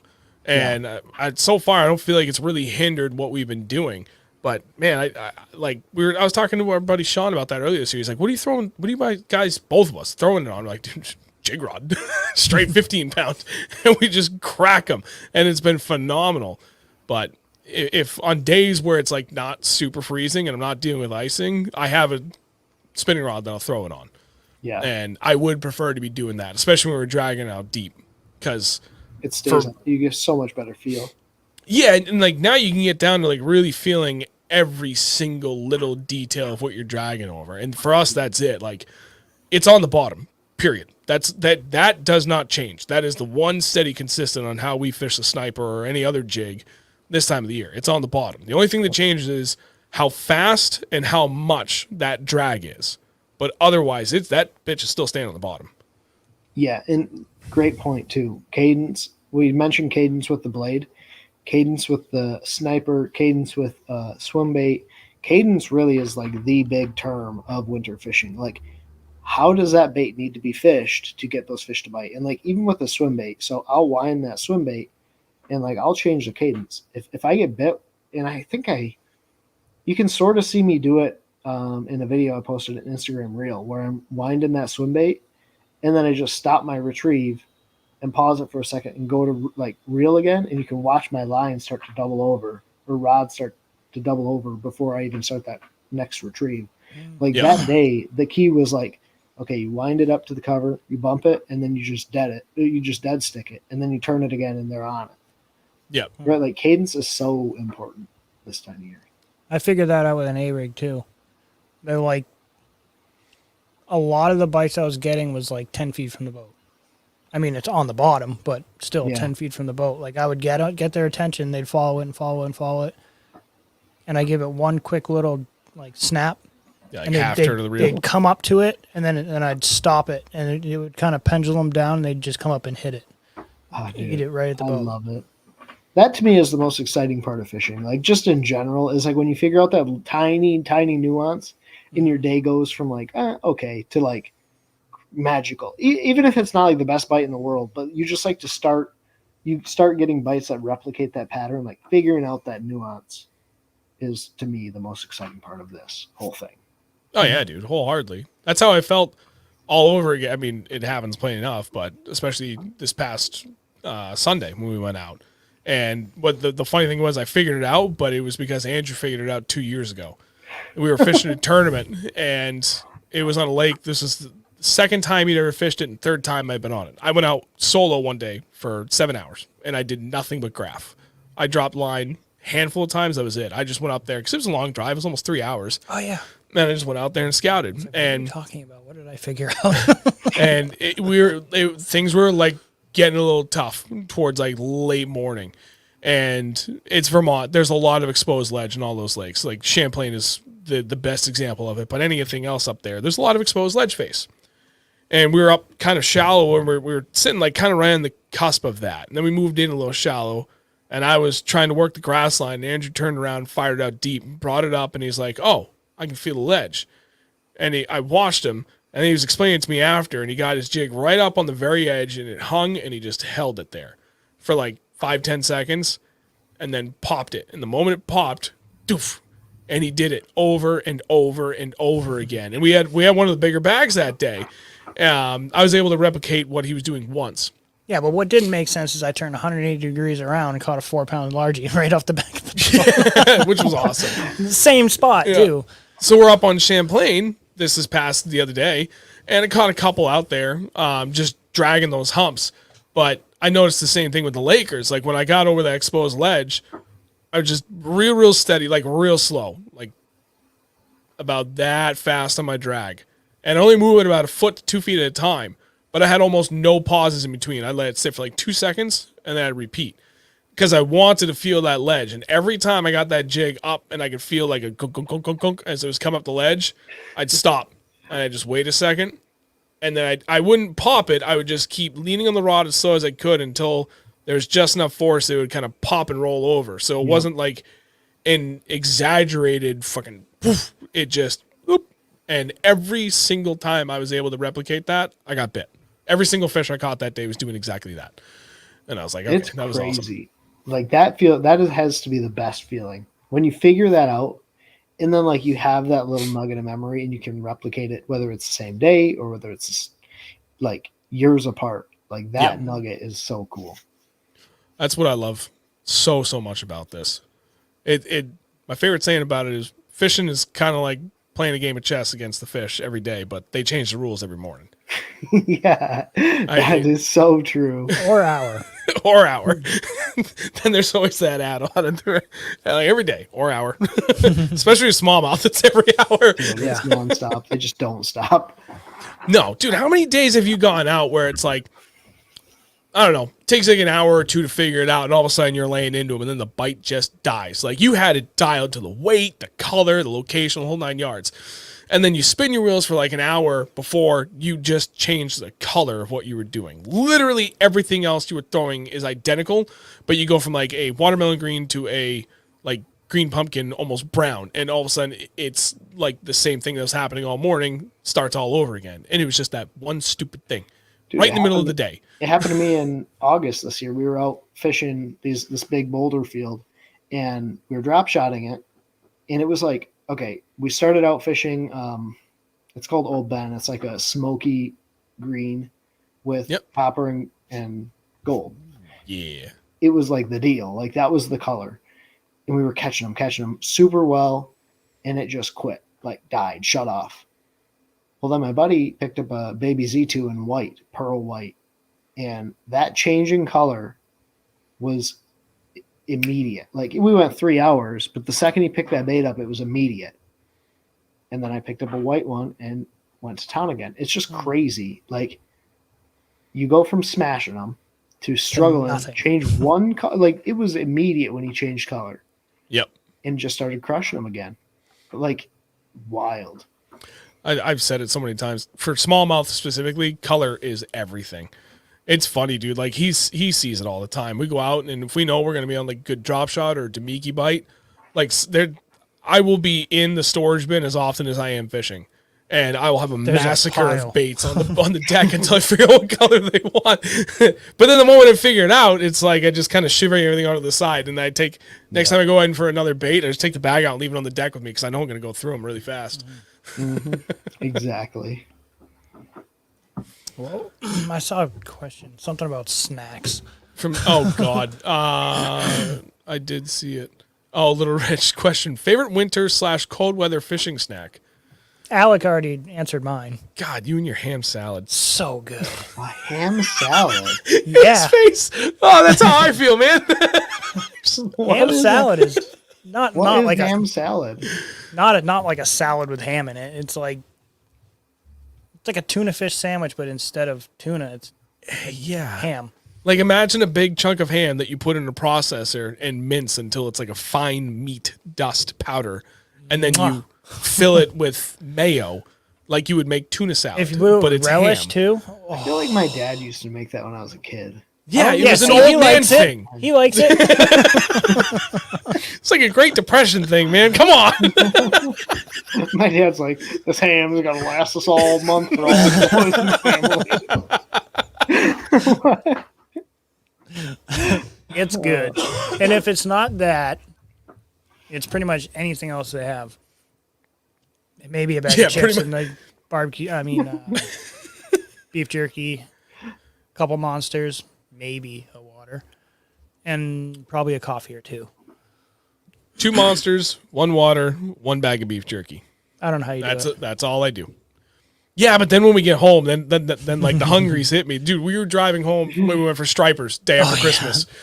And it was an early day because it's like a 3-hour, 15-minute ride where we went down. And so we were up early. We got to the ramp for 7 because high tide was going to peak at 10. So we're like, all right, let's make the most of that like incoming tide and crush them in the morning. And so we left literally like right at dark, and there was traffic down in Connecticut, so it was 3.5-hour ride home. By the time we hit Lunenburg, Mass, which is like 40 minutes from my house, I was starving. And we both had to use the bathroom anyway, so it was like, dude, let's just hit the McDonald's right here before we hit that last leg home because we have to get off the highway right there anyway. Dude, I crushed 3 McDoubles in 5 minutes. Yeah, dude. I looked at him like, did you already eat that stuff? He's like, yeah. Like, faster than me. Jeez. On the boat, I don't have time for that. I make up for it when I'm off the boat. Dude, my buddy and I are like Pavlov. Like when we get off the lake, it's like, where's the nearest Subway? Because I like don't take his gas money to get to the lake, so he just buys like whatever breakfast or Subway on our way home, and it's like we'll get in the boat, we'll get in the truck and know where the nearest Subway is, and that's where we're going. Like have this craving towards the end of the day. Okay, I'm gonna get my Italian BMT. We should start going to Subway. No. Okay. No, Subway does not like my body. It doesn't like mine either. But it's so good. You're not wrong. Not even a It's weight really not even thing that for good. your body. I just think like not even like gaining weight or anything from it. It's just like you eat it, it's great. 10 minutes later, you want to throw up. Yeah, no, it's right back out. Like 20 minutes later, it's That's like, that was terrible. great. Okay, well, here it comes. it's not good. No, It's not dude. good. No, it's not. We've Ham just salad, trained on the other ourselves. All right, well, so that's after the boat. So first thing after the boat, you crave Subway. For me, it's either a greasy burger or peanut butter M&Ms. I don't know why, but on the boat, he gave his, I gave mine. What about you on the boat? Your favorite cold weather snack? I'm a big seeds guy, so like I'll have a bag of seeds constantly in the boat, just because I don't like to sit down and like eat, but just having seeds keeps my I don't know, it's weird. But then I'll eat some sort of granola bar, like a Cliff Bar or something, and then some water, Powerade. Every once in a while, like if I know that we're gonna be out there all day, and if I know I'm only gonna fish 8 hours, I don't worry about it. But if we're gonna be out there like all day, I will try. I can't remember what the hell the brand is, what the granola bar is, but it's that like the whole bottom half is dark chocolate, and then it's bar? all. Is it what? Kind. Yes. And the dark Oh, chocolate yeah, sea those are salt one or whatever, good. almond, Yeah. like that. For me, that's perfect. A little bit of salt, help the water retention. Keep in as I'm trying to keep up on water. I don't think about nuts that are good stuff. I energy just and a little eat bit of dark chocolate. Like, dude, it's just like for me, it's a Ham good salad snack. has Yeah, all of this anyways. Yeah, I don't Yeah. think about calories. I don't think about all that bullshit. I just eat we know whatever's that in front of my 'cause you eat face. ham salad. It's I've started amazing. making a sandwich though. It just saves a lot of money. I'll make like a sandwich, have it while I'm running spot to spot, and be done with it. He'll buy $40 worth of gas station food every day when we go out fishing. Literally. Sometimes it's more. We stop for breakfast on the way out, and he will get stuff for his lunch, and we'll start more. Well, actually, lately you haven't been buying much, but used to be we'd always stop somewhere on the way home, and he'd get even more food, another bag of chips, and sometimes Usually- a sandwich, and Now I'm usually waiting until I get home to get dinner. yeah. But it's usually coffee in the morning, maybe a Monster, breakfast sandwich, maybe two. This past weekend I had two. I only ate one of them. The other one froze on the deck of the boat. There's a little water down there. I took a bite out of it. It was so God, that was terrible. But yeah, food. We went out fishing with one of my best friends from high school, probably a year and a half or 2 years ago. It was this time of year, maybe December, and it was miserably cold. We were on the way to the lakes. We got McDonald's, and when I get a sausage muffin, I only take off one of the buns because you can't taste the sausage in it if you have both buns. So I just take it Right. off and put it in the bag. That's smart. Well, I just got so tired. Like I'm like, one, it doesn't taste as good with the second bun, and it's just wasted calories. Not that it looks like it matters. But anyways, we were fishing all day.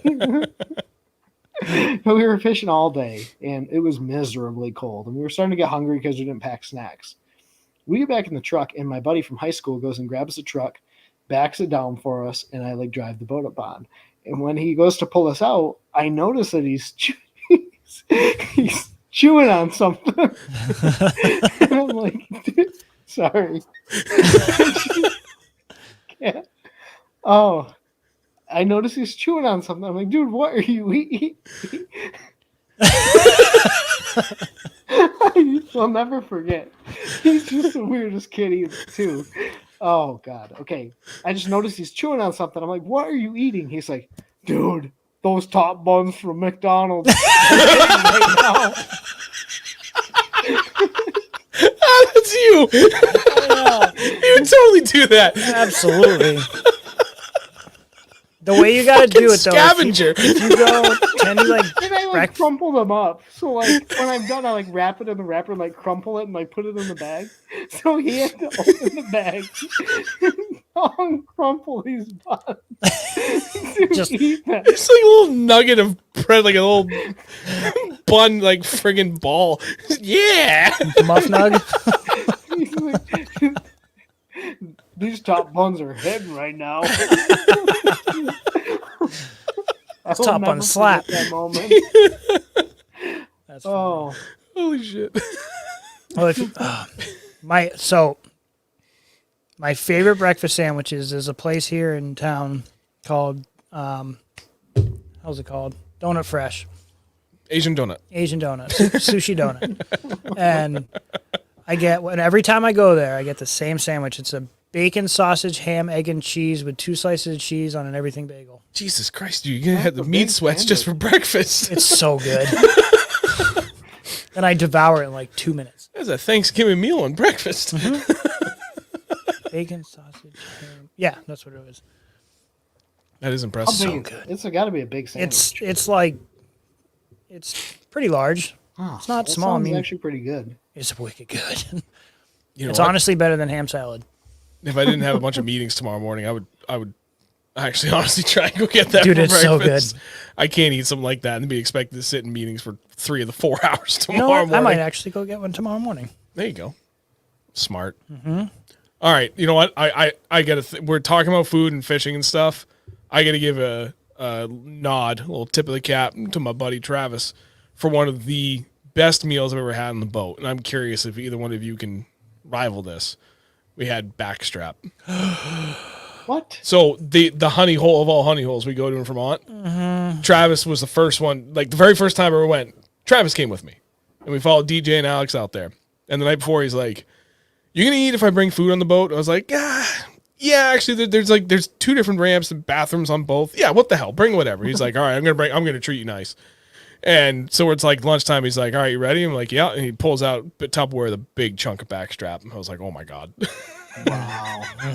No, I a can't. dick. I can't even compete with that. Nope. We I had ate a buddy that kings. would bring like chips and cheese, and I was like, So "That is fancy. so nice of him." We cook hot dogs on my boat. Did you really? Yeah, with Nick.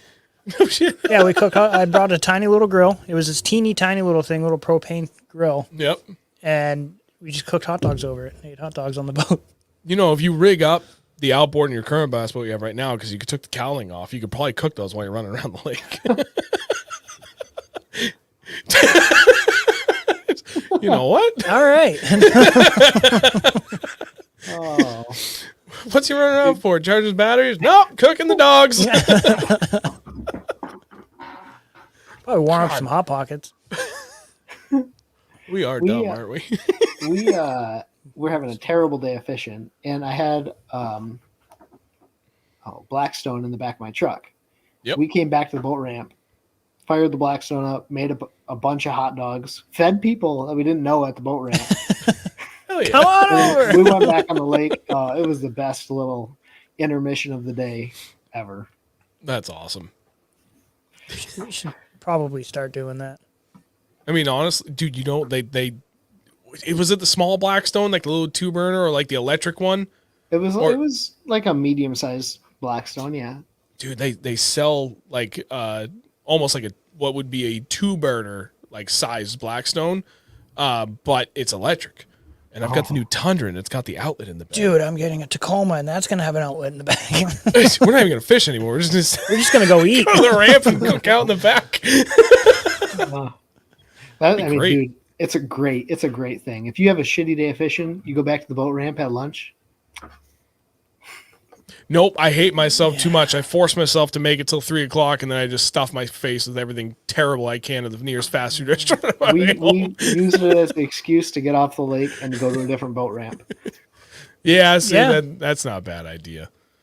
It's funny every time, especially in nice weather. My wife, like, we'll go to Vermont. You know, I know it's going to be a 2.5 hour ride wherever we're going. She'll be asking me the night before, well, do you think you'd be home for dinner? I was like, maybe. No. What time do you think you'd be home? I'm like, well, it depends. If the fishing's really good, I'll be late. If the fishing's really terrible, I'll probably still be late because I'm going to try and figure them out. Allie always asks me, she's like, when are you going to be home? And I'm like, maybe by dinner. And she's like, okay, you won't be home till No. Yeah. I'm like, yeah, I won't be. Like, I don't even know why you ask at this point, to be entirely honest with you. Like, I don't know when I'll be home. My body will hit a point that it has decided we are done. And I have to listen, and I will be done. But There are days where I wish I was like a golfer. Like, I could just be gone like 3 hours. Yeah, you had like there's 18 holes, Yes. and like that's it, right? I play my 18, now I go home. And whether I had a terrible or phenomenal day, there is a defined stopping point. Yep. That does not exist in my brain when it comes to fishing. I will run myself into the ground. Like with fishing, I will just stay out there until I'm just dead. We did that 2 years ago on Champlain, and it was honestly one of the best times we ever had. We went up inland sea. We got on the water early too. I think we were on the water fishing by 6:30, and from that ramp, it's like a 3-hour ride from my house, even in the morning with like zero traffic. And it's light traffic the whole way home, but you get a lot of single lane highways that are like 45 or 50. In the morning, you do 10 over the whole way. On the way home, you're doing 10 under. Yep. Just because that's the way people drive around here. But we got up there, and we were like, all right, let's go for smallmouth first thing in the morning. And then we're going to punch Matt's at some point because he had never done it. And we went and crushed smallmouth right up until about noon. And we had a little over, just north of 20 pounds on our best 5 smallies. And I forget how many we caught, but it was a good morning just for smallies. Yeah. And we were sitting there talking. It was getting hot. Sun was up. Wind was lighting down. And it was like, all right, you want to go punch Matt's now? Do that for like an hour or two, head home. Freaking Dude, we punched Matt's nonstop from 1 until 7:30. And we were dead. So at that point, that hurt. 12 straight and I had hours a broken of fishing. wrist. Oh, yeah, I forgot about that. How did you punch Matt with a broken wrist? Well, it was healed. And he had a brace. I had a brace on, but it still sucked every time I set the hook. Dude, yeah. We were exhausted. By like 5 o'clock, we were tired, but they kept biting. And it was like, it didn't stop. I think the longest we went without a bite was 10 minutes. And at that point, it was kind of later in the season, so all the grass mats set in this one giant field. Everything had kind of fallen apart and gotten blown out, so it was all condensed to like 10 big but not massive patches. And you'd go all the way around one and catch like 20 fish. And then you'd go to the next one and do the same thing. And we went all the way down, patch to patch to patch, just catch a ton of fish. We got to the end, we're like, so go back to the beginning. We went back to the beginning and repeat the damn process all the way back down, patch to patch to patch. And we were the only boat in there. It's like, how do you leave? You don't. No, you go until you physically can't anymore, which was about 7:30. Day. Yeah, by the time we hit the road, I think it was like 8:15 because it was a long-ish run from where we were actually fishing to back to the ramp. Oh, wasn't? Actually, no. It wasn't too bad. But it's only 3 or 4 miles. But yeah, you know how it goes with unpacking a boat. Plus, we have the extra 5 to 10 minutes of packing up GoPros too. So all said and done, we hit the road at 8:15 and we're staring down another 3 hour and 15-minute ride home after putting in almost 13 hours on the water. It's a long day, dude. I don't know how you guys do it with that many cameras. Well, we're a short one now, so there is no guys in this. It's me that does the editing. He just helps set the cameras up and tear them down. There's times where I'm like, man, I could run a second camera today. For me, I find it easy. Like the only thing it adds time to is that final aspect of it. Like the rough edit is whatever. Because I always just look at the trolling motor mounted camera because that sees everything. And it might not see great details and everything, but I can see everything that happens on that boat at any given moment. So as I'm going through and making my rough cut and finding my start point and where I'm going to go, cut out a little bit of nothing happening here, save 5 seconds here, 10 seconds there, so on and so forth. I rough everything up and I've got this one big chunk from like start to finish of scene and I slide it over and I leave like a 3-second gap. And I get the next scene that I want. Do the same thing, slide it over, 3-second gap, repeat. Then going through and basically going from like one scene and basically just, front left GoPro is the best angle for that. Delete everything else in that stack. And the next one, front right was better. Delete everything else in that stack. And that's fast. That's never bothered me, and I did it like that for a couple of years. But this year, one of the things I wanted to get better at was like, well, what else could I do to make this like a better production? And I realized that because we run such wide angle on everything in order to see stuff, we're not always like in a spot that you can see us and the fish well. So I was like, all right, I'll go the extra mile and I will zoom in because I film in 4K. So I've got a lot of wiggle room in there. That's when having 5 GoPros sucks. When you are going through and manually adjusting every single clip for like a 15-minute video across 5 GoPros. And then sometimes, and I like doing it, don't get me wrong, but dude, it's a tedious process. Like we get a good fish that comes up and it starts tail walking around the boat. Like I drop that, I take it, see us, and then zoom in on the fish and I track it around, like dragging that stupid box all around and putting my little timestamps so I can follow it. Yep. That's when having 5 GoPros really sucks. It takes a long time. Yeah, I bet. I have 1 or 2 GoPros and I'm like, oh, this kind of sucks sometimes. Like this fish catch wasn't cool enough to have 2 GoPro angles. Like, oh, that's crazy. I need to do just more talking videos. You know what I mean? Like stuff that like this, like fucking pick any one of the 30 things we talked about tonight that I clearly like we know a lot about and I could talk about it. A lot of what like similar stuff to what you do and just like add in my 2 cents, do the same thing. I don't know why I don't do it. I don't know. I just haven't done it. Like if I'm going to do it, I'm going to set all this up and do it right here because it's a nice spot. It's a nice backdrop. It's quiet. We're in a fairly condensed neighborhood. So if I try and do it outside, like one of the neighbors would be outside and it would just be, you just never know what you're going to get. See right? Joe Bob walking his dog. Yep. Yeah. How doodly, neighbor? And yeah, they're all great people, but like I know it would just be a pain. And not that this takes that long to set up. It's just I've done it like 3 times, but I should do that more often because editing on this is a hell of a lot easier than doing 5 GoPros. Taking a 10-hour day and making a 20-minute video. It's a lot easier way to get a lot of content. Yep. That's the goal for 2024. Now we're up to 31. I only uploaded 31 videos this year. Yeah, you say only, but that's a lot of, I mean, that's more than half the year, like every week. True. Yeah, it's a little bit better than fishing bi-weekly. Videos, right? Huh? You're talking fishing videos. Yeah, like just regular uploads. Doesn't count shorts, but I don't really count those because I don't know. I think I figured there was like it was 40 something. It was almost 50 of those, but only 5 of those were like things that we went out of our way to film separately. Like fishing, other than that, like going out and like fishing videos. That's a lot of fishing videos. Considering it takes about 10 hours per video for me, start to finish. And those aren't even the days. We don't even have all videos either for all the days we go fishing. No, dude. I think there's like 5 or 6 trips we went out this year that we either didn't record or something happened with the footage that I didn't get to make a video from it. And they would have been phenomenal days. So I could have added to it. And then there's plenty of days we went where we're just like, F it. I don't feel like setting them up today.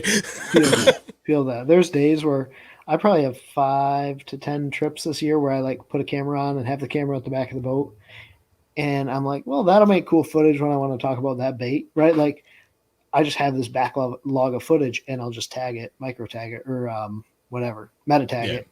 So I can search and say, okay, Excite Minobi, and it pulls up all the footage I have with an Excite Minobi, right? Like that's smart. It's just it's crazy though. The amount of effort that goes in on the back end. I just wanted to commend you guys. The five cameras. I'm like 2 cameras. Plenty. 5 cameras, 2 mics. Sometimes we break out the phone into the mix. And then I edit it all. And like I said, it takes me anywhere from 10 to 12 hours to, it's basically for every minute and a half of finished video, takes about an hour's worth of work. Roughly. Yeah. Roughly.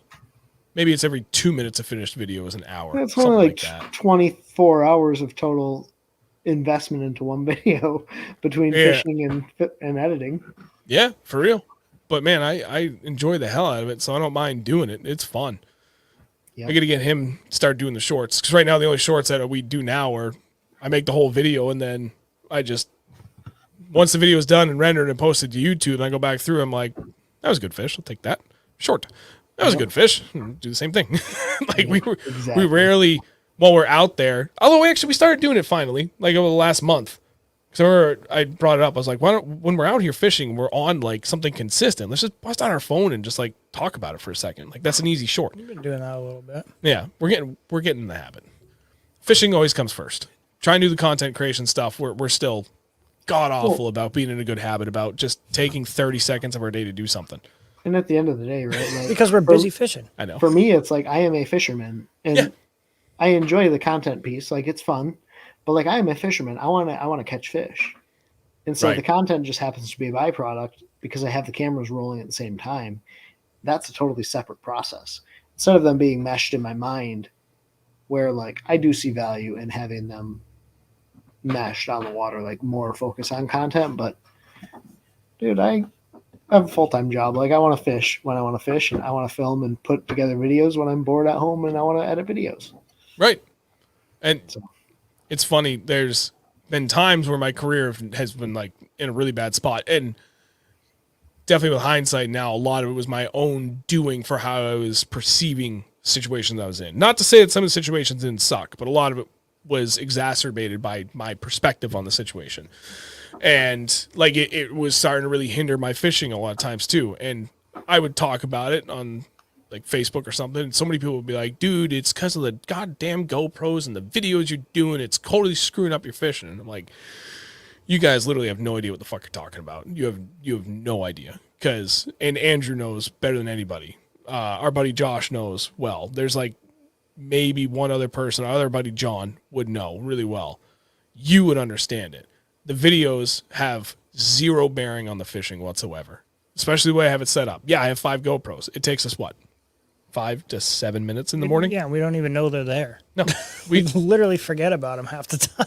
There is a process before the boat even goes in the water where it's part of the process of setting the boat up to go fishing, right? Yep. Taking your covers off your graphs, getting the motor toter off and everything, getting the keys, like putting rods out the whole 9 yards, and setting up the GoPros and hitting record is part of that morning process.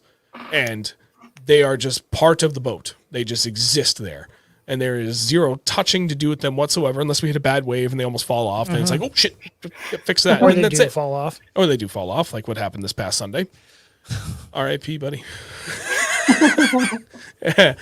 Windshield. Yeah, I forgot. We didn't even talk about that. Nope. Yeah, but then, like, they're just there. Like, because on the side, I took the time to figure out what's the best setup for us to make this, like, zero maintenance, to record well longer than I would ever even fathom fishing for a day, and then just let them run. And I'll deal with all that excess in post when I'm editing, when I have the time for it. I just want to focus on fishing. And that's how it's been this entire time. Yeah, exactly. And there have been comments to me too, like, dude, your fishing is struggling because you're filming. And I'm like, you don't quite understand. Like, this is just part of the process at this point. Like, the camera is just there. Yep. I actually had someone say to me one time, like, you're filming, you enjoy the filming aspect more than you enjoy the fishing. But what they don't understand is, like, to me, they're one and the same. Yep. Like, they're one and the same. So I'll give you a huge shout out. I'm doing this like mind coaching thing with this guy named Getting There Nate on Instagram. Oh, nice. It's incredible. Like, I had a very bad attitude towards fishing last season. So especially at the beginning of the year, like, I was just struggling with some work stuff, and like just life was getting in the way. I was kind of getting on myself about a couple things. And like, I just had a bad attitude towards fishing. Didn't really enjoy my time on the water because I was too stressed about all of the life stuff. Right. Yep. But like over the past, I don't know, so really since I got the Champion, like downsized boats, for me, it was kind of just that restart and refresh to start kind of stepping back and enjoying those moments again. But also a lot of that came with a lot of life changes outside of the fishing.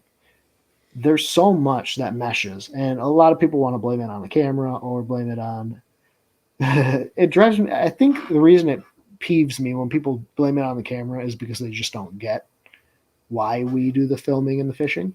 Yeah. But there's so many other things, and I'm sure a lot of people that are watching this have dealt with or gone through like that negative groove or that slump where other life things get in the way. For me, it's just been about taking that step back, like really enjoying the processes of going out and fishing, and then just finding also peace in my own life. So really, really crazy. But huge shout out to my buddy Nate, who's helping me out with some of the mind stuff, mental stuff that goes into the back end of what we do, because there's a lot of this that goes into what people see on YouTube. So Yeah, dude, 100%. I've talked a lot about that mental aspect of things, and a lot of it very unrelated to fishing, but how much it impacts fishing. But it's not because of fishing. It's everything else. And then it just, I 110% understand where you come from. Yep. Yeah. Shit ain't easy all the time, that's for sure. But it's crazy. Like this is the great outlet, right? Like this at the end of the day is the great outlet for me. And I'm sure for you guys as well. Yep. And circling back to like the video aspect and how people sometimes like they hone in on it, like, oh, they like that's the reason, like that's your problem, blah blah blah, whatever they say. The thing I come back to is everything I already said and that you had said, where it's just there, it's a part on the boat, like it doesn't factor into anything that I do, and the communication that happens on the boat. Like, one of the things I tried to do better about this year was to take a literal total of 2 minutes out of the day where if I noticed that my train of thought was like really honed in and focused on what we were seeing for the day, and it was just like I was putting the pieces together, but nothing was happening in that moment, I would stop and look at the camera and talk to it. Yep. But only in those moments, which is why it rarely happened this year. And other than that, everything else that you hear for talking during the day is literally just Andrew and I talking to each other as if there was no cameras there. We're just figuring out what's going on. We're talking about all the pieces of the puzzle we've seen and understood and recognized when there was a fish catch or we lost a fish or whatever the hell was going on. And just talking in general. And I got kind of in the habit of vocalizing my thoughts. Like, that's it. Like, I'm not talking to the camera 95% of the time. I'm just talking what my brain is thinking. And that's exactly. it. I just talk. Not much going on up there. Ain't nothing gonna break my stride. Hold me down. Oh no. We sing a lot when we fish. Sometimes I know. Me too. I come up with weird songs though. Yes, dude, me too. We all do. I try and leave them in the videos so my wife gets a kick out of them. Yeah. Take just any random song and somehow just mess with the words given whatever the day is going on. Tends to be kind of negative when the fish are not cooperating, but it's a funny negative. Always. Eat the bait.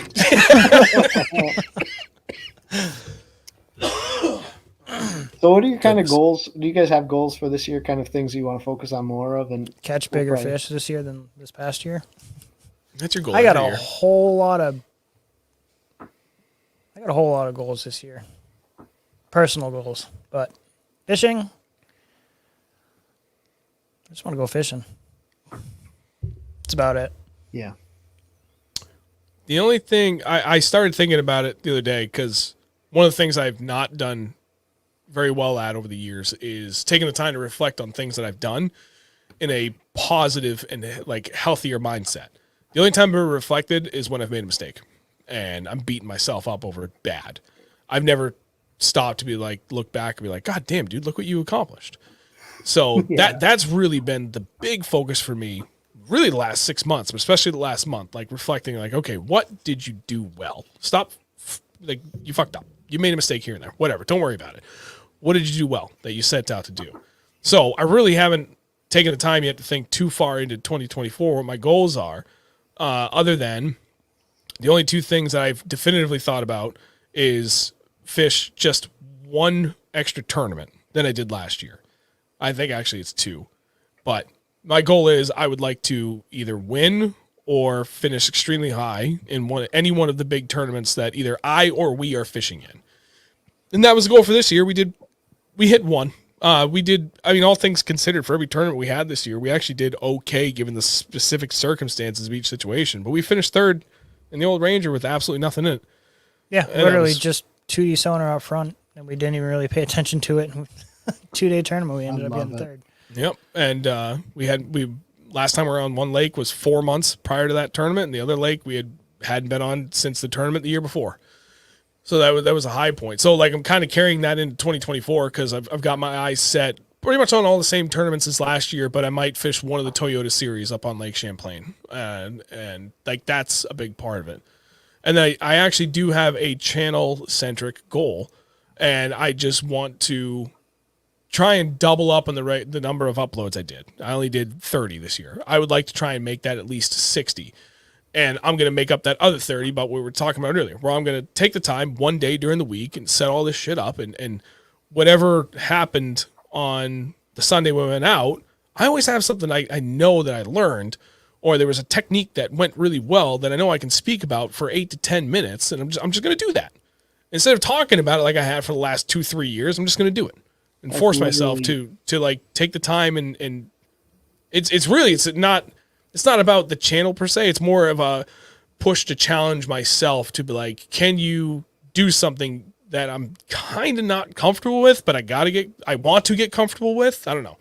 It's a not just for the channel. It's also a professional development kind of thing for me. And I know it's going to continue to further help with my public speaking, which I don't know. People would say that I'm good at it. One of my biggest problems I have is I don't think I'm good at anything except for fishing. So I can see where I can get a lot better with these things. So I know this is going to help me, and that's why I want to do it. Yeah, dude, it's funny. So literally pretty much the same things for me, right? Like fishing goals. It's very funny. I'm normally a very metric driven person. Like I want to catch a 6-pound smallmouth or this many like this year it's continue having fun fishing and enjoying the process of getting on the water. But then I have very specific channel goals for next year that I want to hit. And kind of going back to the mental coach thing, like one thing that we've been talking about is how do I actually take myself out of the comfort zone of doing what is easy and comfortable for building into my goals that I have for my 24 channel. And a lot of that is actually, like you said, pushing yourself into the uncomfortable. Yep. Because one of my big things that I want to build on the channel is make it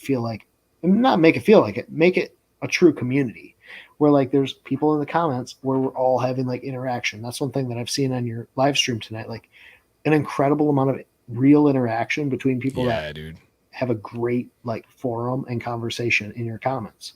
Like it is a community. I want to continue building that in my channel, but some of that will be me. I don't have the podcast right now. So like people don't see me outside of being the tip guy, right? Like being the how to change a light bulb. Like I want to kind of share some of maybe my opinions or make some videos that take me out of what would normally be the comfort zone to bring me into different headspace, maybe some different content to also help build that relationship with the viewers. So really interesting that you brought that up. Like that's a big goal of mine next year too, is to find ways to take myself into the uncomfortable. Yeah. And it's funny you mentioned the chat because that's one of my favorite things about doing this. And that was a big reason why I wanted to do it. Because prior to the fishing channel, we had a gaming channel. And that was like the community interaction was huge. And the gaming channel was huge. We had 52,000 subscribers when I walked away from it. And I wanted to be able to build that same thing.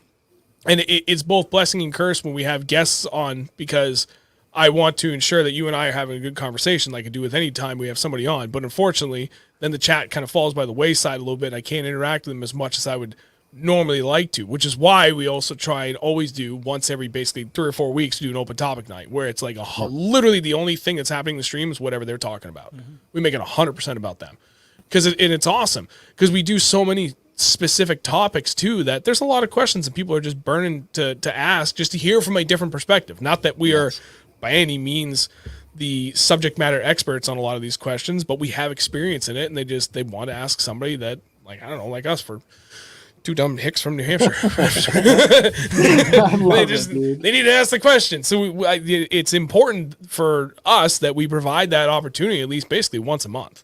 Yeah. You know, and like those are some of our funnest nights too. Like all of these are always great shows, but sometimes I would say probably 2/3 of those shows, like they're just like very completely fishing oriented questions, and then the other third, like it goes off the rails. And I have no idea what the hell we're even talking about, but my God, we have fun when we do it. Yeah. I love it. I love it. Because I hate to be the one to cut it short, but I gotta help my family with some stuff. So I got to get a couple things done around the house. You're good. All right, man. I didn't even realize it was 10 o'clock. This is phenomenal. I'm glad you came on again, man. I fucking love talking with you. You're awesome. So thank you again. Man. Thank you for having me. Like this, I enjoy, obviously, the fishing conversation. I really enjoy your headspace and your mindsets. Like this, I really enjoy this type of conversation. So thanks for having me on. I would love to hop on again. So, yeah, dude, tell you what, have you back on in like a couple weeks. Perfect. Let's make it a regular rotation. Let's do it. Fuck yeah. Sounds Sweet. good, man. Awesome, guys. Thank you so much. Thanks, everyone, Absolutely. watching. All right, man. You have a good night. See you guys. Have a great night. Do. You too. All right, buddy. Send her off, everybody. Well, before he does it, thank you all very everyone. much. Oh, I was gonna say you can go. You don't have to wait for the. He's just gonna say goodnight and see you next week. See you guys. Good night, You're Ben. good. See you next Good week. night, guys. We will see you guys next week, as always, at 8 p.m. Eastern Time at youtube.com/ReelNorthernBass. Yeah. Did I nail it? You did. Okay. You didn't. You did, but you didn't. It's /at Reel Northern Bass or /603 Bass. Okay. Well, just come back here next week. We'll be here. One way or another, you're gonna find us. It's gonna be great. Adios, muchachos. Everybody have a great night. We'll see you next week.